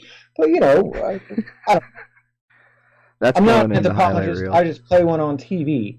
That's not true. I don't anthropologist at all. Oh, dude, here's an interesting question that just popped into my head. Oh, those are always the best. What's up? If you could download any discipline, any science discipline, like you could just plug in and be an accomplished quantum mechanicist or theoretical physicist or, Well, fluid here's a better dynamicist. question: is if I could do that, why couldn't I do it more than once? I don't know because it's an arbitrary limitation I'm putting on this hypothetical scenario. So you're basically just asking me what my favorite scientific discipline was that I knew more about. All right, man. Like, Fuck, I you mean, I'm down ruined. with physics and shit, but you can always know more. Physics is cool, and But it doesn't have to mathematics be. is the core of all sciences and all that shit. And like, It could be I'm talking about anything though. specific disciplines. On like, how far down do we go? Like, Like, are we talking about like underwater anthropological basket weaving or some shit? I mean, yeah, basically on anything that you have heard of that you is a complex topic, and if you could become it, more Physics, comma general. That'd float my boy, or that, or hippopotamus science. Dude, the hippopotamuses, The hi, hippopotamus hi, is not well known by people. hippopotami. Hippopotami would be correct, in as much as that is how it's done, I believe. Did you hear about Pablo Escobar's hippos? I did. Actually, I have recently read a very interesting essay about the fact that in the United States, they were initially going to farm hippos as a cash crop to replace beef during the early 20th century. And Really? this movement never got off the ground, basically because it lacked funding. But Who was pushing that? I will link you the article at a later date and time. But Yeah, that's suffice to fascinating. say, just Google up American hippo meat farming or whatever the fuck, and you will find a nice article on this. And it's quite a read, and it has a lot of drama to it. But it is basically about a couple people struggle to make hippos the food of the future, and they just never got enough attention and money. So we could be eating hippo right now, as opposed to just wishing we were eating hippo. I just want to chill with some hippos, bro. I don't You want do to eat not them. want to chill with hippos. Hippos are the most fucking deadly animal in Africa. They kill more people than anything else. They're And really aggressive. almost, They're really aggressive. it almost exceeds the amount killed by other Africans. Like, these are deadly creatures, and they do not take shit. They do not take shit. They only give No, shit. really territorial. They're the They're terrifying, and they're Pablo's terrible, and they Pablo's suck. hippos are dangerous Right, because like, they're in such a densely populated area. yeah, like you can't fuck with that. Like, what if the hippo farm got loose and it was built due to poor zoning regulations next to the preschool? You can count dead preschoolers and as many tusks as a hippo had. We gonna have that on our conscience just for delicious hippo meat? How many fourth Have to. graders? How many fourth graders do you think you could fight at one time? Like bare hands or Yeah, like yeah, no weapons, armed? Okay. no weapons, Uh, just hands and feet. At one time. Yeah, like Am a I allowed wave. to bite them? Yes, Okay, then a lot. they're trying to kill you. They're Uh, aggressively trying to kill you. You have to fight what them if in I'm waves. like fuck one in the ass with a cactus to show dominance and make the rest of them I don't think that's not allowed. No weapons. no weapons? The cactus is a weapon. Now? Shit, you should work for the TSA. If- Even if- they'll let me through with a If cactus. you are wielding a cactus in an aggressive manner, it's a weapon. Press N to go north. Yeah, no, okay, no weapons. Yeah, I thought it'd be up a clip of fourth grade. How old is fourth grade? Like 10, 9? Some shit like that? I don't know. So the question is basically how many 10-year-olds could you beat up before you get tired? And that's a lot of 10-year-olds. Do you have to kill them or just incapacitate them? Just incapacitate them. Do you get bonus points if you kill them? Hannah in chat just suggested we lead them to a cliff. And And play the Benny Hill music? maybe like on a flute. Yes. And Mike in chat says that he could fight 25 plus fifth graders. Do you have pictures? Hey, look, it's the cat. I'd be down to see that. Ladies and gentlemen, Mufasa. Awesome. He's used. He was already named that when I got him. I got a cat that was already named, but I gave him a better name because his name sucked. What'd you name him? Winston, a.k.a. the Ham. Oh, the Ham. Yeah. Ham. He's my favorite internet cat. Oh, whoa. You don't see him so much unless you're on MeWe. By the way, find me on MeWe, Wombstretcha The Magnificent. There are plenty of pics of the Ham. Yeah. MeWe's dope, by the way. It is dope. If you're looking to get a different social network experience, it's a far superior platform. That's not how you advertise that. You'd be like, are you tired of sucking on Facebook's tit of negativity? You go to MeWe, because they don't monitor your shit. They don't social engineer your shit. They don't ban your shit. They don't put your shit in jail. I could put a picture of my dick wearing googly eyes on there, and ain't nobody going to care. And if they got a problem, they can fucking hide the post. Fuck 'em. Right. Feed 'em beans. Feed 'em beans, beans in awkward places. Oh, are you familiar with that meme, the beans in awkward places meme? Yes, I am. Yeah, it's kind of on the... Speaking of zeitgeist, apparently contemporary zeitgeist is on beans and clocks and shit. So, back to early experiences, and I think this is something that's really interesting to people who are in their 20s, right? What was it like for us to become adults with technology? So, do you remember right before smartphones became ubiquitous, um, when it was really popular to like hack your Motorola Razr so that you could fucking put songs like extra shit on it, you could change the graphics. Yeah, man. Do you remember that? Technology's always been about exploitation, and the more people want to do it, the less they want you to do it. And now I guess the equivalent is what rooting your phone or some shit like that, or unlocking it Yeah, to there's try not a and lot of benefit. get the actual functionality of the phone accessible to you, the user. Avoid your fucking warranty and shit. But yeah, I remember all that shit. Shit, I remember when people were hacking Tamagotchis. Oh Like I yeah, said, yeah. yeah. I remember when they started putting Linux on Palm devices. Oh God. That was fucking revolutionary to me. Palm Pilots were such interesting devices, but they had such a shit operating system. I don't know anyone got. Did you ever see fucking Palm's API? It was like a bunch of shit. No, I never actually did. Yeah, well, I good, skipped good right thing it's to. not in 1998 anymore. There's a guy named, I believe his name was Adrian Lopez. He was a hacker, like a legit hacker. He hacked the New York Times access to the search engine that journalists used back then. I can't remember the name of it. Oh yeah, what's this? LexisNexis. Yeah, that's it. Yeah, he basically sat outside of Wasn't the that New a York Gopher site? Times. Hmm. Wasn't that a Gopher site? I don't remember. It. Hey, All I know is that's that's not important to the story. Tell the story. yeah. So he was sitting outside of the New York Times, and apparently they had wireless. So he used a Palm device. It wasn't made by Palm.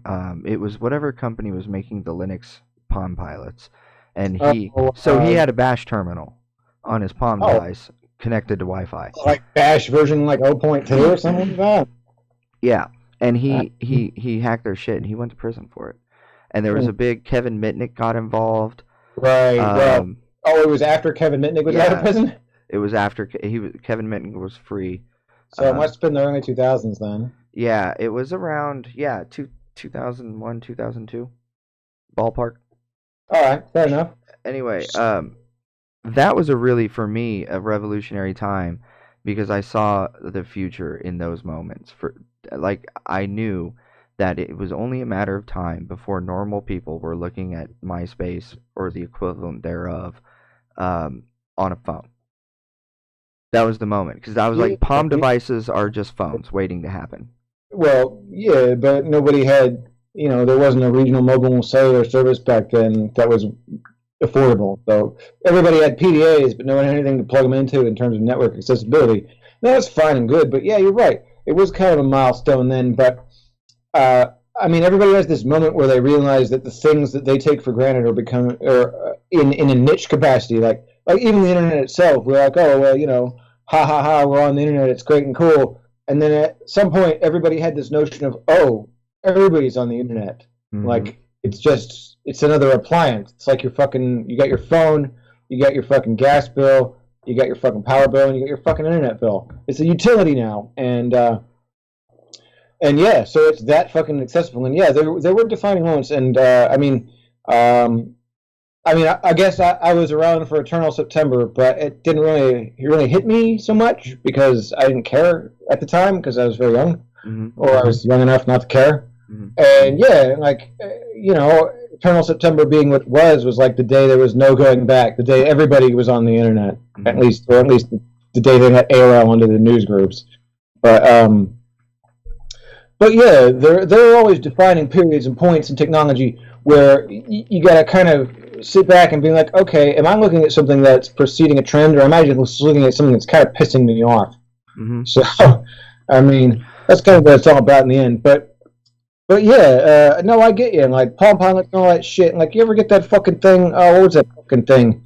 There was like a big like a graphic that went around from that man. Did you ever read Mondo 2000 fucking magazine? Like that hacker shit magazine that was not 2600. Did you have a 2600 subscription, by the way? Yes. I Yeah. also hung out on the 2600 channel on FNet. Did you ever go to 2600 meetings? Yeah, yeah. Where'd you go? Purdue University. Oh, There's you're at Purdue. yeah. Yeah, see, They had a meet up there. Yeah, we had him at Lloyd Center for a time until we got kicked out, and then we had him at Lloyd Center again because they forgot. And yeah, those were a lot of fucking fun. Did you IRC a lot back in the day?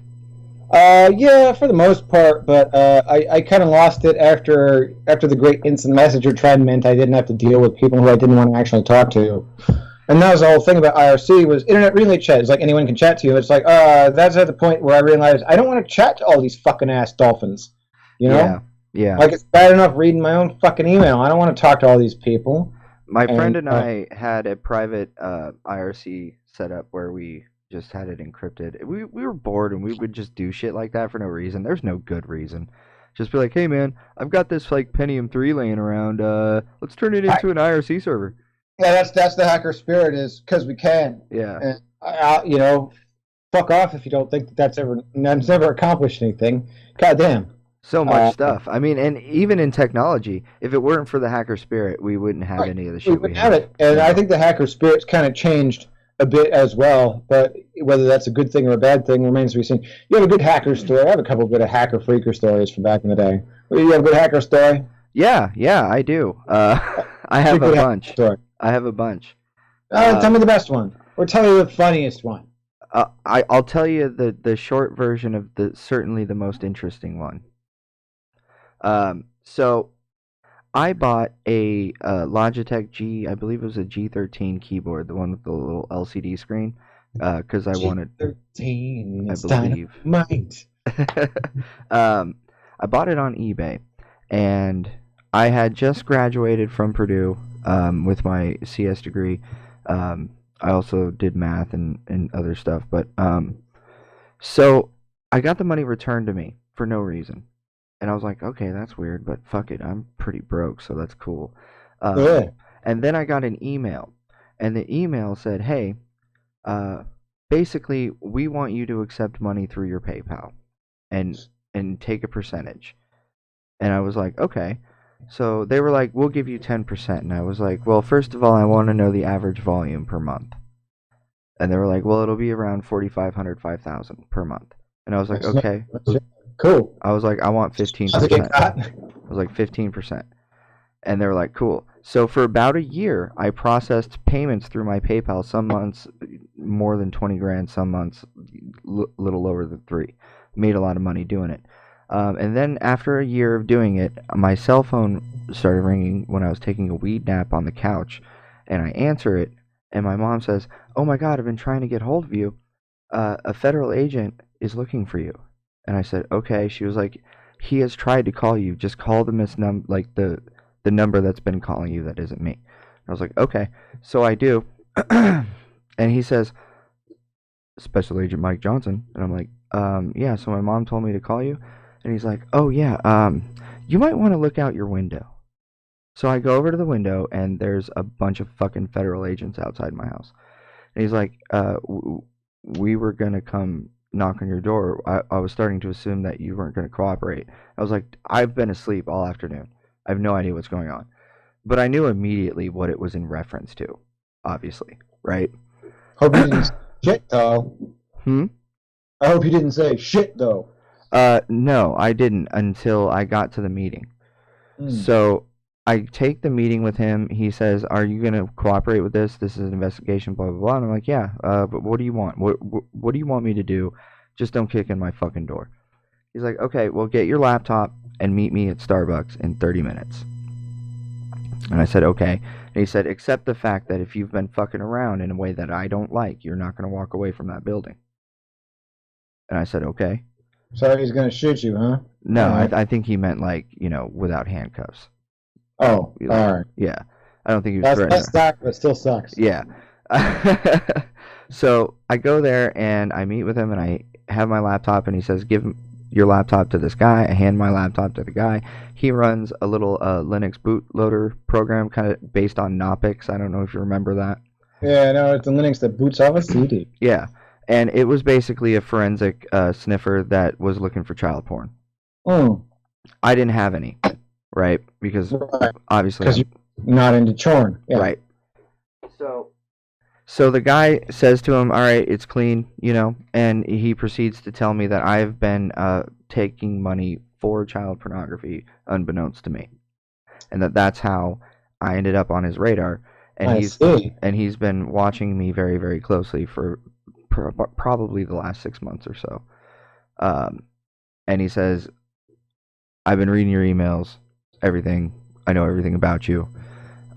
The reason we're having this conversation is because I don't think you have anything to do with it. I don't think you know what it's about." And I was like, "No, dude. Honestly, I thought it was about guns or drugs." And I'm like super okay. Probably drugs is what I'd Yeah. have thought. Yeah, But I yeah. was like, I'm gonna be honest with you, man. I'm pretty okay with guns and drugs. And he was like, I know. I was like, okay, good. Yeah. What's our emails? Yeah. Read guns and drugs. I like them. So, basically, I hand him everything I had because he showed me proof of what he had He said. already had your emails. What more did he need? Well, I had kept handwritten ledgers Oh, okay. of every amount, every percent that I took, every email, and every physical address I ever sent a cashier's check to, Hmm. and every bank I ever wired amounts to, and all that shit. Shit that he didn't have in email. All right. So did they catch the motherfuckers, or? Yeah, they did. The story has a happy ending. They caught the bad guys. I didn't go to jail, and whatever money I had left over, they were like, "You're not going to pay them any more money." And I was like, "Of course I'm not." And he was like, "Well, keep what you have. Consider it a gift for doing the right thing." Right, for the feds. Yeah. So Well, after that, though, the reason why this is an interesting hacker story is because after that I had just graduated, and he was like, "Hey, you just graduated from Purdue, right?" And I was like, "Yeah." And he was like, "Hey, do you want to work for me for a little while?" And I was like, "Yeah." He was like, "Do you know anything about data security?" And I was like, "Yeah." And he was like, "Cool." So I got a job for about 6 months. That's my oh, cool hacker story. FBI. Yeah. Well, immigrations and customs enforcement Oh, I see. because All the right. money Oh, crossed the border. close enough. Federal agency, law Yeah. enforcement. All right. Well, shit. Fuck. I don't have a hacker story that involves the feds, fortunately for me. But Thank God for you. I have a funny one that was really good. Okay, so 2600 meetings. Everybody's got it's comms gear day at 2600 meeting. We're having a comms gear thing, so everybody's got radios and shit like that. And somebody's got like a couple of unlocked handset radios and stuff like that. That they do scans, they do police bands and shit like that. All the fun shit that you want to do with radio. So this was at the point that we figured out that the Burger King drive-through was transmitting not via cables but via a short signal. So we stood in the parking lot of Burger King, and we would interrupt people's orders on both ends because they were transmitting on separate frequencies. But we figured them out. We mapped them out, which one was the customer and which one was the drive-in operator. And it's like, welcome to Burger King. I'd like you to turn your car around and go somewhere else because everything's broken here. And they're like, what do you mean? And we just like, because we'd step on the frequency with higher power than the Burger King people were actually transmitting on. So it was like, yeah, well, it turns out we don't serve fat pieces of shit like you. And they're like, wait a minute, what the fuck's going on? And they'd go up to the window and they'd like bang on it and complain and shit like that and be like, we couldn't hear what you were saying in the drive-through. And it's all that. And they're like, well, you were saying not nice thing. Or so, like, we couldn't really make it out all that much because we just had a man on the street just like lingering around digging in the bush.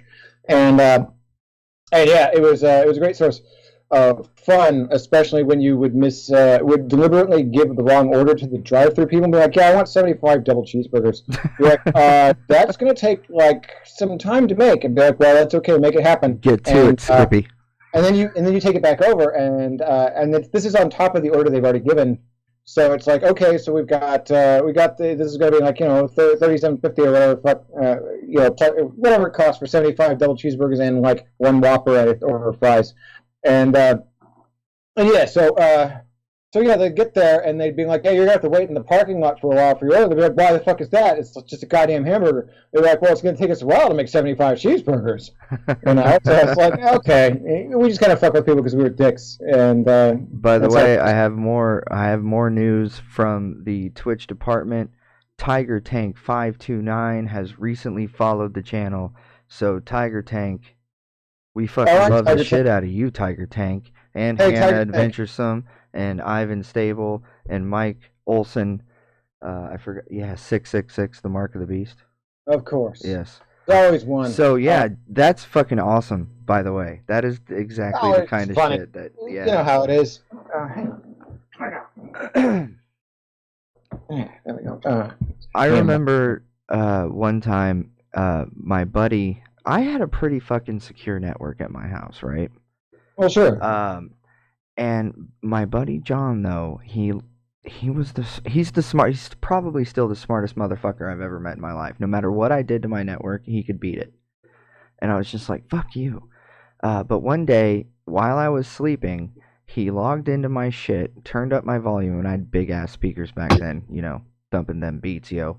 Baby got back, yeah. Yeah.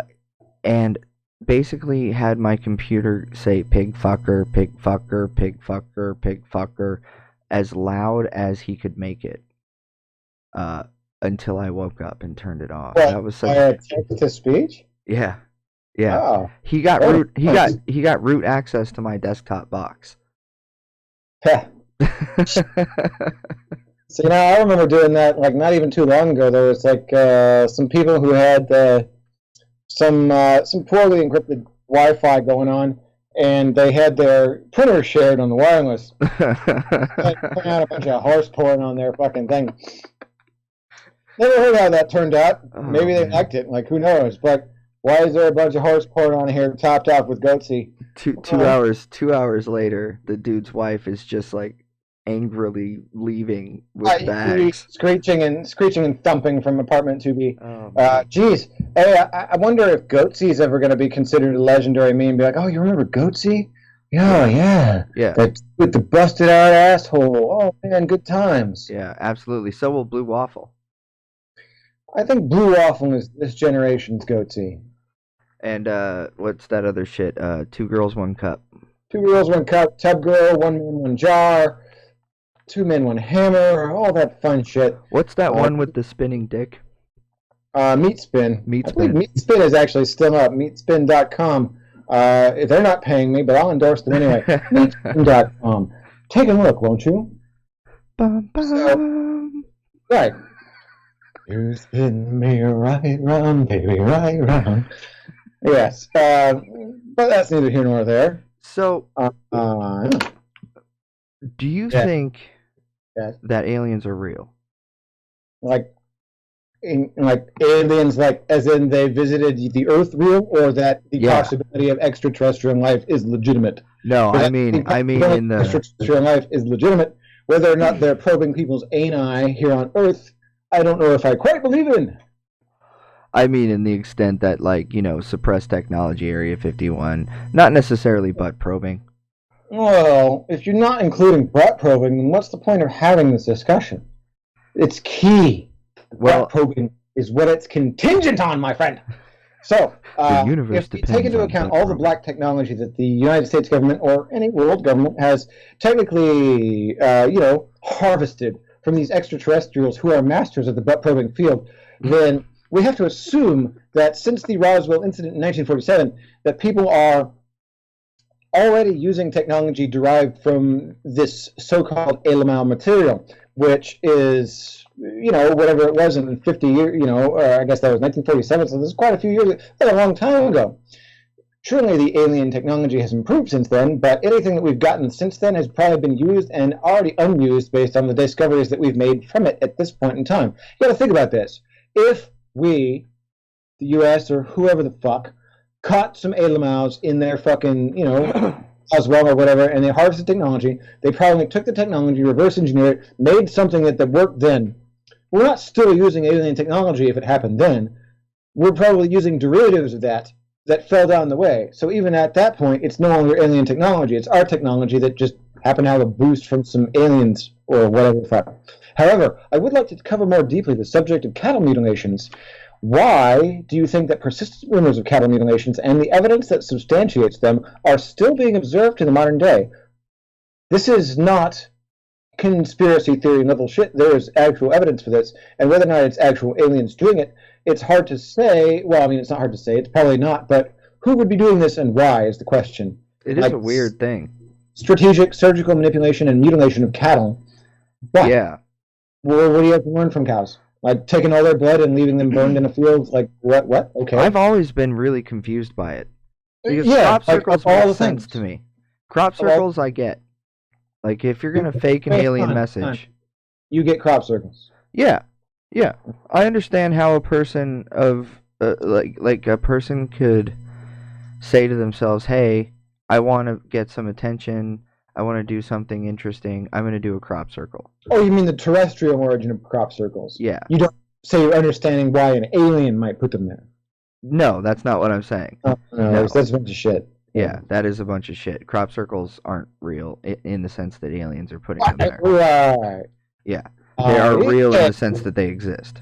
And they do same with cattle. exist, but it's like Same with cattle mutilations. Aliens aren't mutilating cattle. That's not a thing that's happening. But who is and why?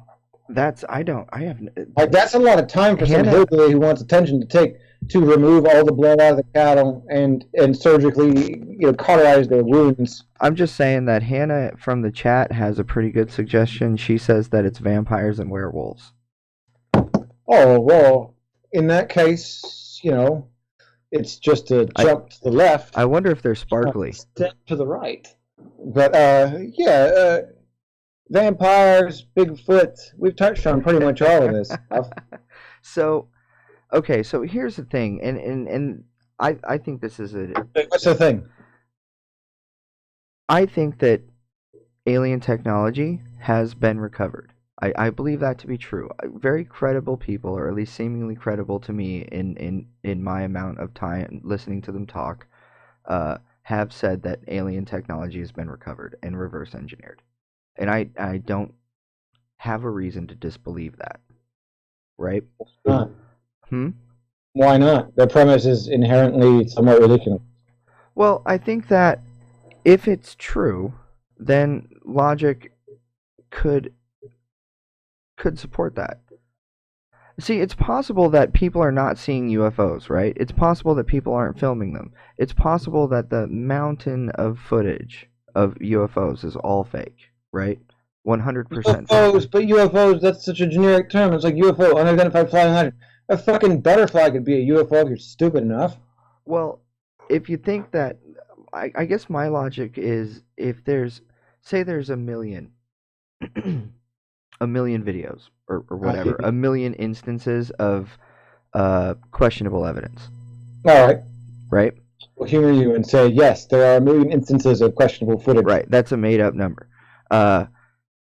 If 1% of them were real, or at least legitimately captured, Well, right. good No, faith. if any percentage of them are real, that legitimizes the whole phenomenon. Right. So there is some pretty goddamn credible stuff out there, man. Like the gun camera footage that the Navy just released recently. Oh, yes, that. Yeah. So and they're saying, yeah, we spend money on researching this. The phenomenon is real, right? Well, Project Blue Book would seem to determine that the phenomenon is real. Whether or not they're actually alienized, that's. So are you willing to accept that the phenomenon of UFOs is a factual phenomenon and not completely fabricated? Oh no, the phenomena of UFOs is indeed factual. I've seen some fucking UFOs myself. I've seen them in Eastern Oregon. Fucking cool as shit. It's a hot spot here in Oregon. I haven't seen any. I've never seen one. I tell you, you got to go to Eastern Oregon. You got to go down around John Day, and I tell you, on a cloudless sky, you can look up, and I tell you, you can look up for about 20 minutes, and you'll see something that does something like whoop, whoop, whoop, whoop, and it'll fuck off, and you'll be like, what the shit was that? And it's like, even if you didn't believe in UFOs or aliens or anything like that, you'll agree that you saw something strange. Yeah. So the phenomenon of UFOs is definitely legitimate, and I can testify to that because I've seen some very strange things in my time. So I believe, yes, in UFOs as a thing that they are flying objects which I could not identify and did some really strange things. Aliens. Are you familiar with Bob Lazar and his story? Which one is that? He's the Area 51 guy, the nuclear physicist dude who said he worked at Los Alamos and then worked at Area 51 and his background was scrubbed. He wears glasses. Oh, that narrows it down. Well, he built a jet car while he worked at Los Alamos, and he says that he worked at Area S4 inside of the Area 51 complex, and that he saw 9 extraterrestrial vehicles and Oh. personally worked on one, and that it had electrogravitic technology, that they were um, trying to reverse engineer it, but they couldn't fucking figure it out. And he said that he has said over the course of his disclosure that um, they do it in 8-year cycles. They research it for 8 years, and then they'll put it down for like 8 years, and then come back to it and see if what we understand can apply to that. And if it doesn't, they Why would they have an 8-year downtime? I don't know. That's just what he says. I don't have any reason to or sorry, not reason, but I don't have any necessary like background information for his claims, because he says he said what he is willing to say, and that he's not going to say anymore. He recently did the Joe Rogan podcast, but he doesn't really talk very often. He's never accepted a dollar in payment for any of his speeches or public engagements or interviews, and Does he accept cocaine and prostitutes? no, he runs a business called United Nuclear, where he supplies. Oh, yeah, no, I know what that is. I bought some shit from them once. Yeah, he owns that. And he's a scientist. He does science in real life, like, and he makes money selling But equipment and United shit. Nuclear makes a shitload of money selling to scientists. I think what I bought from them was some magnesium or some shit like that. Yeah. So he says that he worked at Los Alamos, and he was very interested in theoretical propulsion.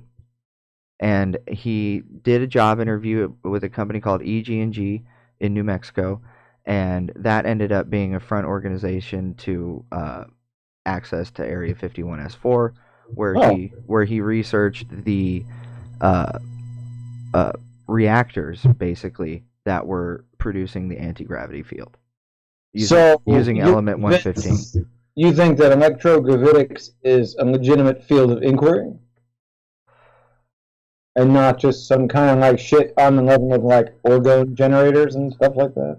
No, I don't see. That's a tough question, man, because the Star Trek kid in me says, yeah, man, that's possible, right? But the Star Trek kid in you should also be like, but how? The Star Trek kid in me doesn't have a physics education, but adult me does.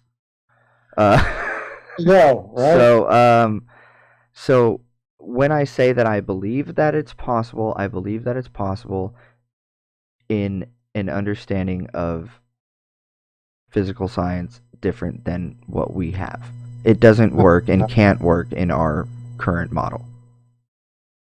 So, what needs to be revised then? Does the science need to be revised, or does the environment need to be revised? Like, what needs to happen to make it happen? And that's the question. If I was going to approach the problem believing that it were possible and that everything I've been told is wrong, then you would need a hat. I would need a hat. It would be brown, probably a whip. Oh wait, I'm confusing my Han Solo movies. I didn't see that Han Solo movie.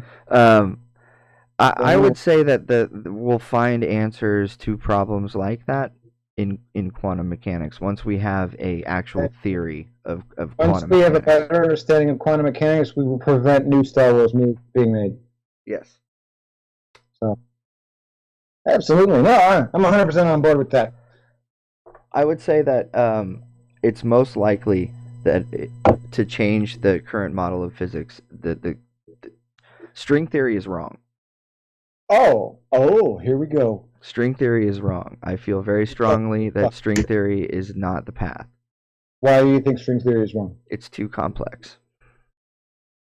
The math you need to do to explain the extra dimensions is too complex. Yeah, but that could have been said by any of the physics problems challenging previous generations. Well, at the end of the day, though, once a problem becomes... Okay, so there's two, in my opinion, right? There's two phases of a math theorem. There's the phase where it's really brute force, where you're really trying to hate fuck the problem until you find an answer, and then That's hard. then there's the portion where it becomes elegant. Like Like the Drake, like theory of Drake's, general relativity. yeah, or Drake's equation, right? Oh, well, Drake Very elegant is math. always drunk, He so we was. can't really trust him. He was, but his math was beautiful. So when I look at string theory, and I really respect Michio Kaku, he's a really brilliant scientist, and Oh, just shit, yeah. Shit, yeah. and I don't think he's wasting his time, because I think what he's doing applies to what we will end up falling on. Does that make sense? No, I get it because even research done in the wrong direction can still have results that apply to the correct dimension. Right. And right now we have quantum theory is really starting to get legs, in the sense that prior to recent developments, we didn't have a full theory of quantum mechanics, because there's a difference between the math. So when you do the math for a physics theory, it's able to make accurate predictions, right? So you have to have the philosophical end of that. You have to understand not just what happens, but why it happens, which is where you get a full theory, like a theory of relativity, right? Or Heisenberg's uncertainty principle. Oh, I'm certain that Heisenberg's uncertainty principle is awesome and relevant and factually correct. Although I got an email a little while ago, which was the weirdest spam I've ever gotten. It was from a Chinaman, and the heading of the theory, this was completely unsolicited. I had nothing to do with this. There was not on an email list or anything that I've gotten myself onto, but the heading of it was the Heisenberg uncertainty principle was untenable. And I'm not entirely sure why I was randomly selected to receive this proof of why the Heisenberg uncertainty principle was untenable, but it was interesting reading when I was busy jacking off. So I was like, oh, maybe it is untenable. I don't know. Maybe the Chinese have proved us all wrong. But I generally regard the Heisenberg uncertainty principle as being rather sound. So, there we go. Yeah, I think it's good stuff.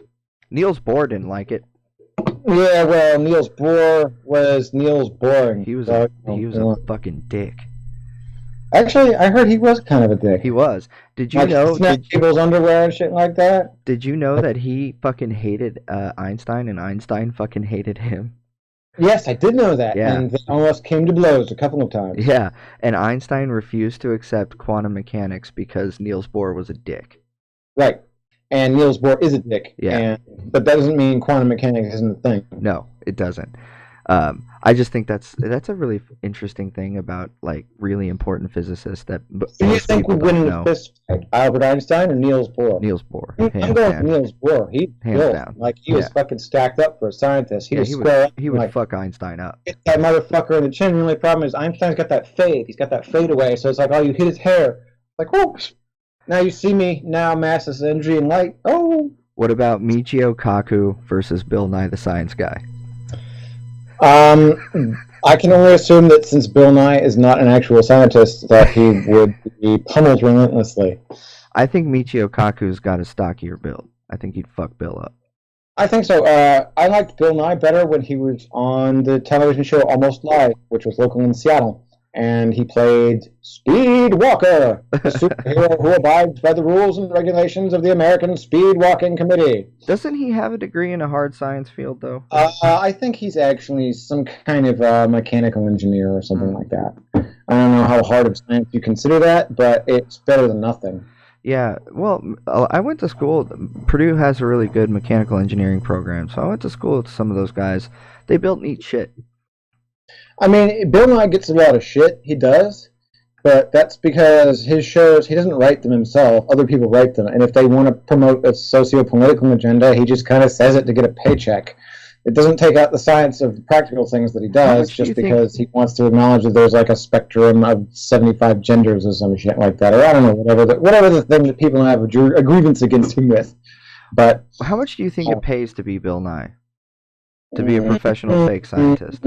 I would have to guess probably at least $350K a year. Minimum. Maybe $600. That's not even serious money. It's not serious money, but it's fine if you're a television show host on a non-primetime slot in a non-network station. If you want to live on a cul-de-sac, that's good money. I don't know. I could do a lot with a 600K income. Oh, you said six. I thought you said 350. Sorry. No, I said 350 to six. Oh, okay. Because 350 is like that's a good It's living. like you could be a plumber and make that if you're a good plumber. Yeah, So that's yeah. not like really a thing. Like that's out of the skilled trades. But I can't imagine he gets paid all that much. Like he's not even paid $1 million a season. I'm pretty sure. Well, I think he'd also be getting money from endorsement deals and shit, right? Public What the appearances. fuck products does Bill Nye endorse? I don't know, man. Fuck. Uh, globes. Word protectors from when you jack off too much? Like Globes. what the fuck? Bill Nye is a globe Earth pusher. There you go. He needs to be selling flat Earth pencil toppers. Bro, On the ass end. what do you think about that being a thing that exists in the world? People who like legit will go on YouTube and spend 12 hours trying to prove to you that the Earth is flat. Flat Earth society has existed for a long, long time, and I'm not entirely convinced that. I'm convinced entirely that it was born of trolling before they call it that in the 50s and 60s. Yeah. But now it's like one of those things where they say that it's impossible to tell apart genuine satire from the real thing. Mm-hmm. I think that the people behind the flat Earth movement, quote unquote, are arch trolls trying to get it over, and the people at the bottom end of the pyramid are just too dumb to realize that. It's the same as it's always been, except that now not everyone's in on the joke, and some people are just like perpetuating it because they're genuinely convinced by parody, basically satire. Dude, but some of those guys on YouTube, if you've smoked enough weed or had enough to drink, they'll get you for a few minutes. Yeah, but you have to remember at the end of the day that they are mentally and morally deficient. Oh man. I remember I came across like legit like flat earth theory videos on YouTube probably like 3 or 4 years ago. I remember getting like a VHS of that shit like back in the day. It's like, is the globe real? And it had like this cable access thing, like sliding text. It's like, That's the dope. globe is flat. And it's That's like, so cool. and there was also on the same tape where it had this thing about this guy who was speaking all Spanish, talking about how Mexico was going to invade the U.S. with its army of battleship, which it does not have. And notwithstanding that battleships have been irrelevant in military doctrine for 70 years. They were really on it about that. Mexico. Anyway, it's about midnight, so I suppose it's about that time, huh? Time to call it quits. Well, I mean, it's your show, but it is midnight, and I've been on here for some time, so I really have to take a dump, so I'm going to let you go. All right, brother. Well, it was fantastic. It's been a pleasure being on Next Gen Retro TV on Twitch, and I would do it again at some point in time, just not tomorrow. All right, brother. Well, thanks got for coming sleepy. on. We really appreciate you, and I think everyone really, really enjoyed listening to you, man. Have a good night. Cool, man. You take care. Bye-bye. All right, ladies and gentlemen.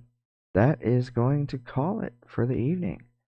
We had so much stuff to talk about. That was amazing. We talked about, I don't even remember what we talked about because I've been smoking this joint through the whole show. And I live in Oregon, where weed is fucking fantastic. And, yeah. But I hope everyone had a really great time. I'm so thankful for all the new viewers that we got tonight, the new followers that we got tonight. That's fucking incredible. You know, Mike has been following since day one, and I remember what I said to him. It was something to the effect of, it just takes one, man. Like, thank you for being here, because it just takes one. Then there's two, then there's three, and then, you know what? You got a real show. You got a real show that people want to watch, and that's fucking cool as shit, right? That we live in a world where you can just show up and do whatever you want, you know? And I'm a very blessed dude that I live in a cool place, and I know some cool people who are willing to come on my internet show and talk shit with me. So I hope all of you have a fantastic night. I love your fucking faces. That I stole that from Philip DeFranco. I didn't want to finish it. I realized in the middle I'd stolen it. I was like, no, don't do it. But I do. Everyone is great. Remember, like, comment, subscribe if you're watching this on YouTube. Follow me on Twitter at NextGenRetro1, the number one. Look for me on YouTube, NextGenRetro. It'll be my fucking big ass bearded face. You won't miss it. Uh, watch the shows in perpetuity. Have a fucking fantastic evening, everyone. Mwah. It's been lovely.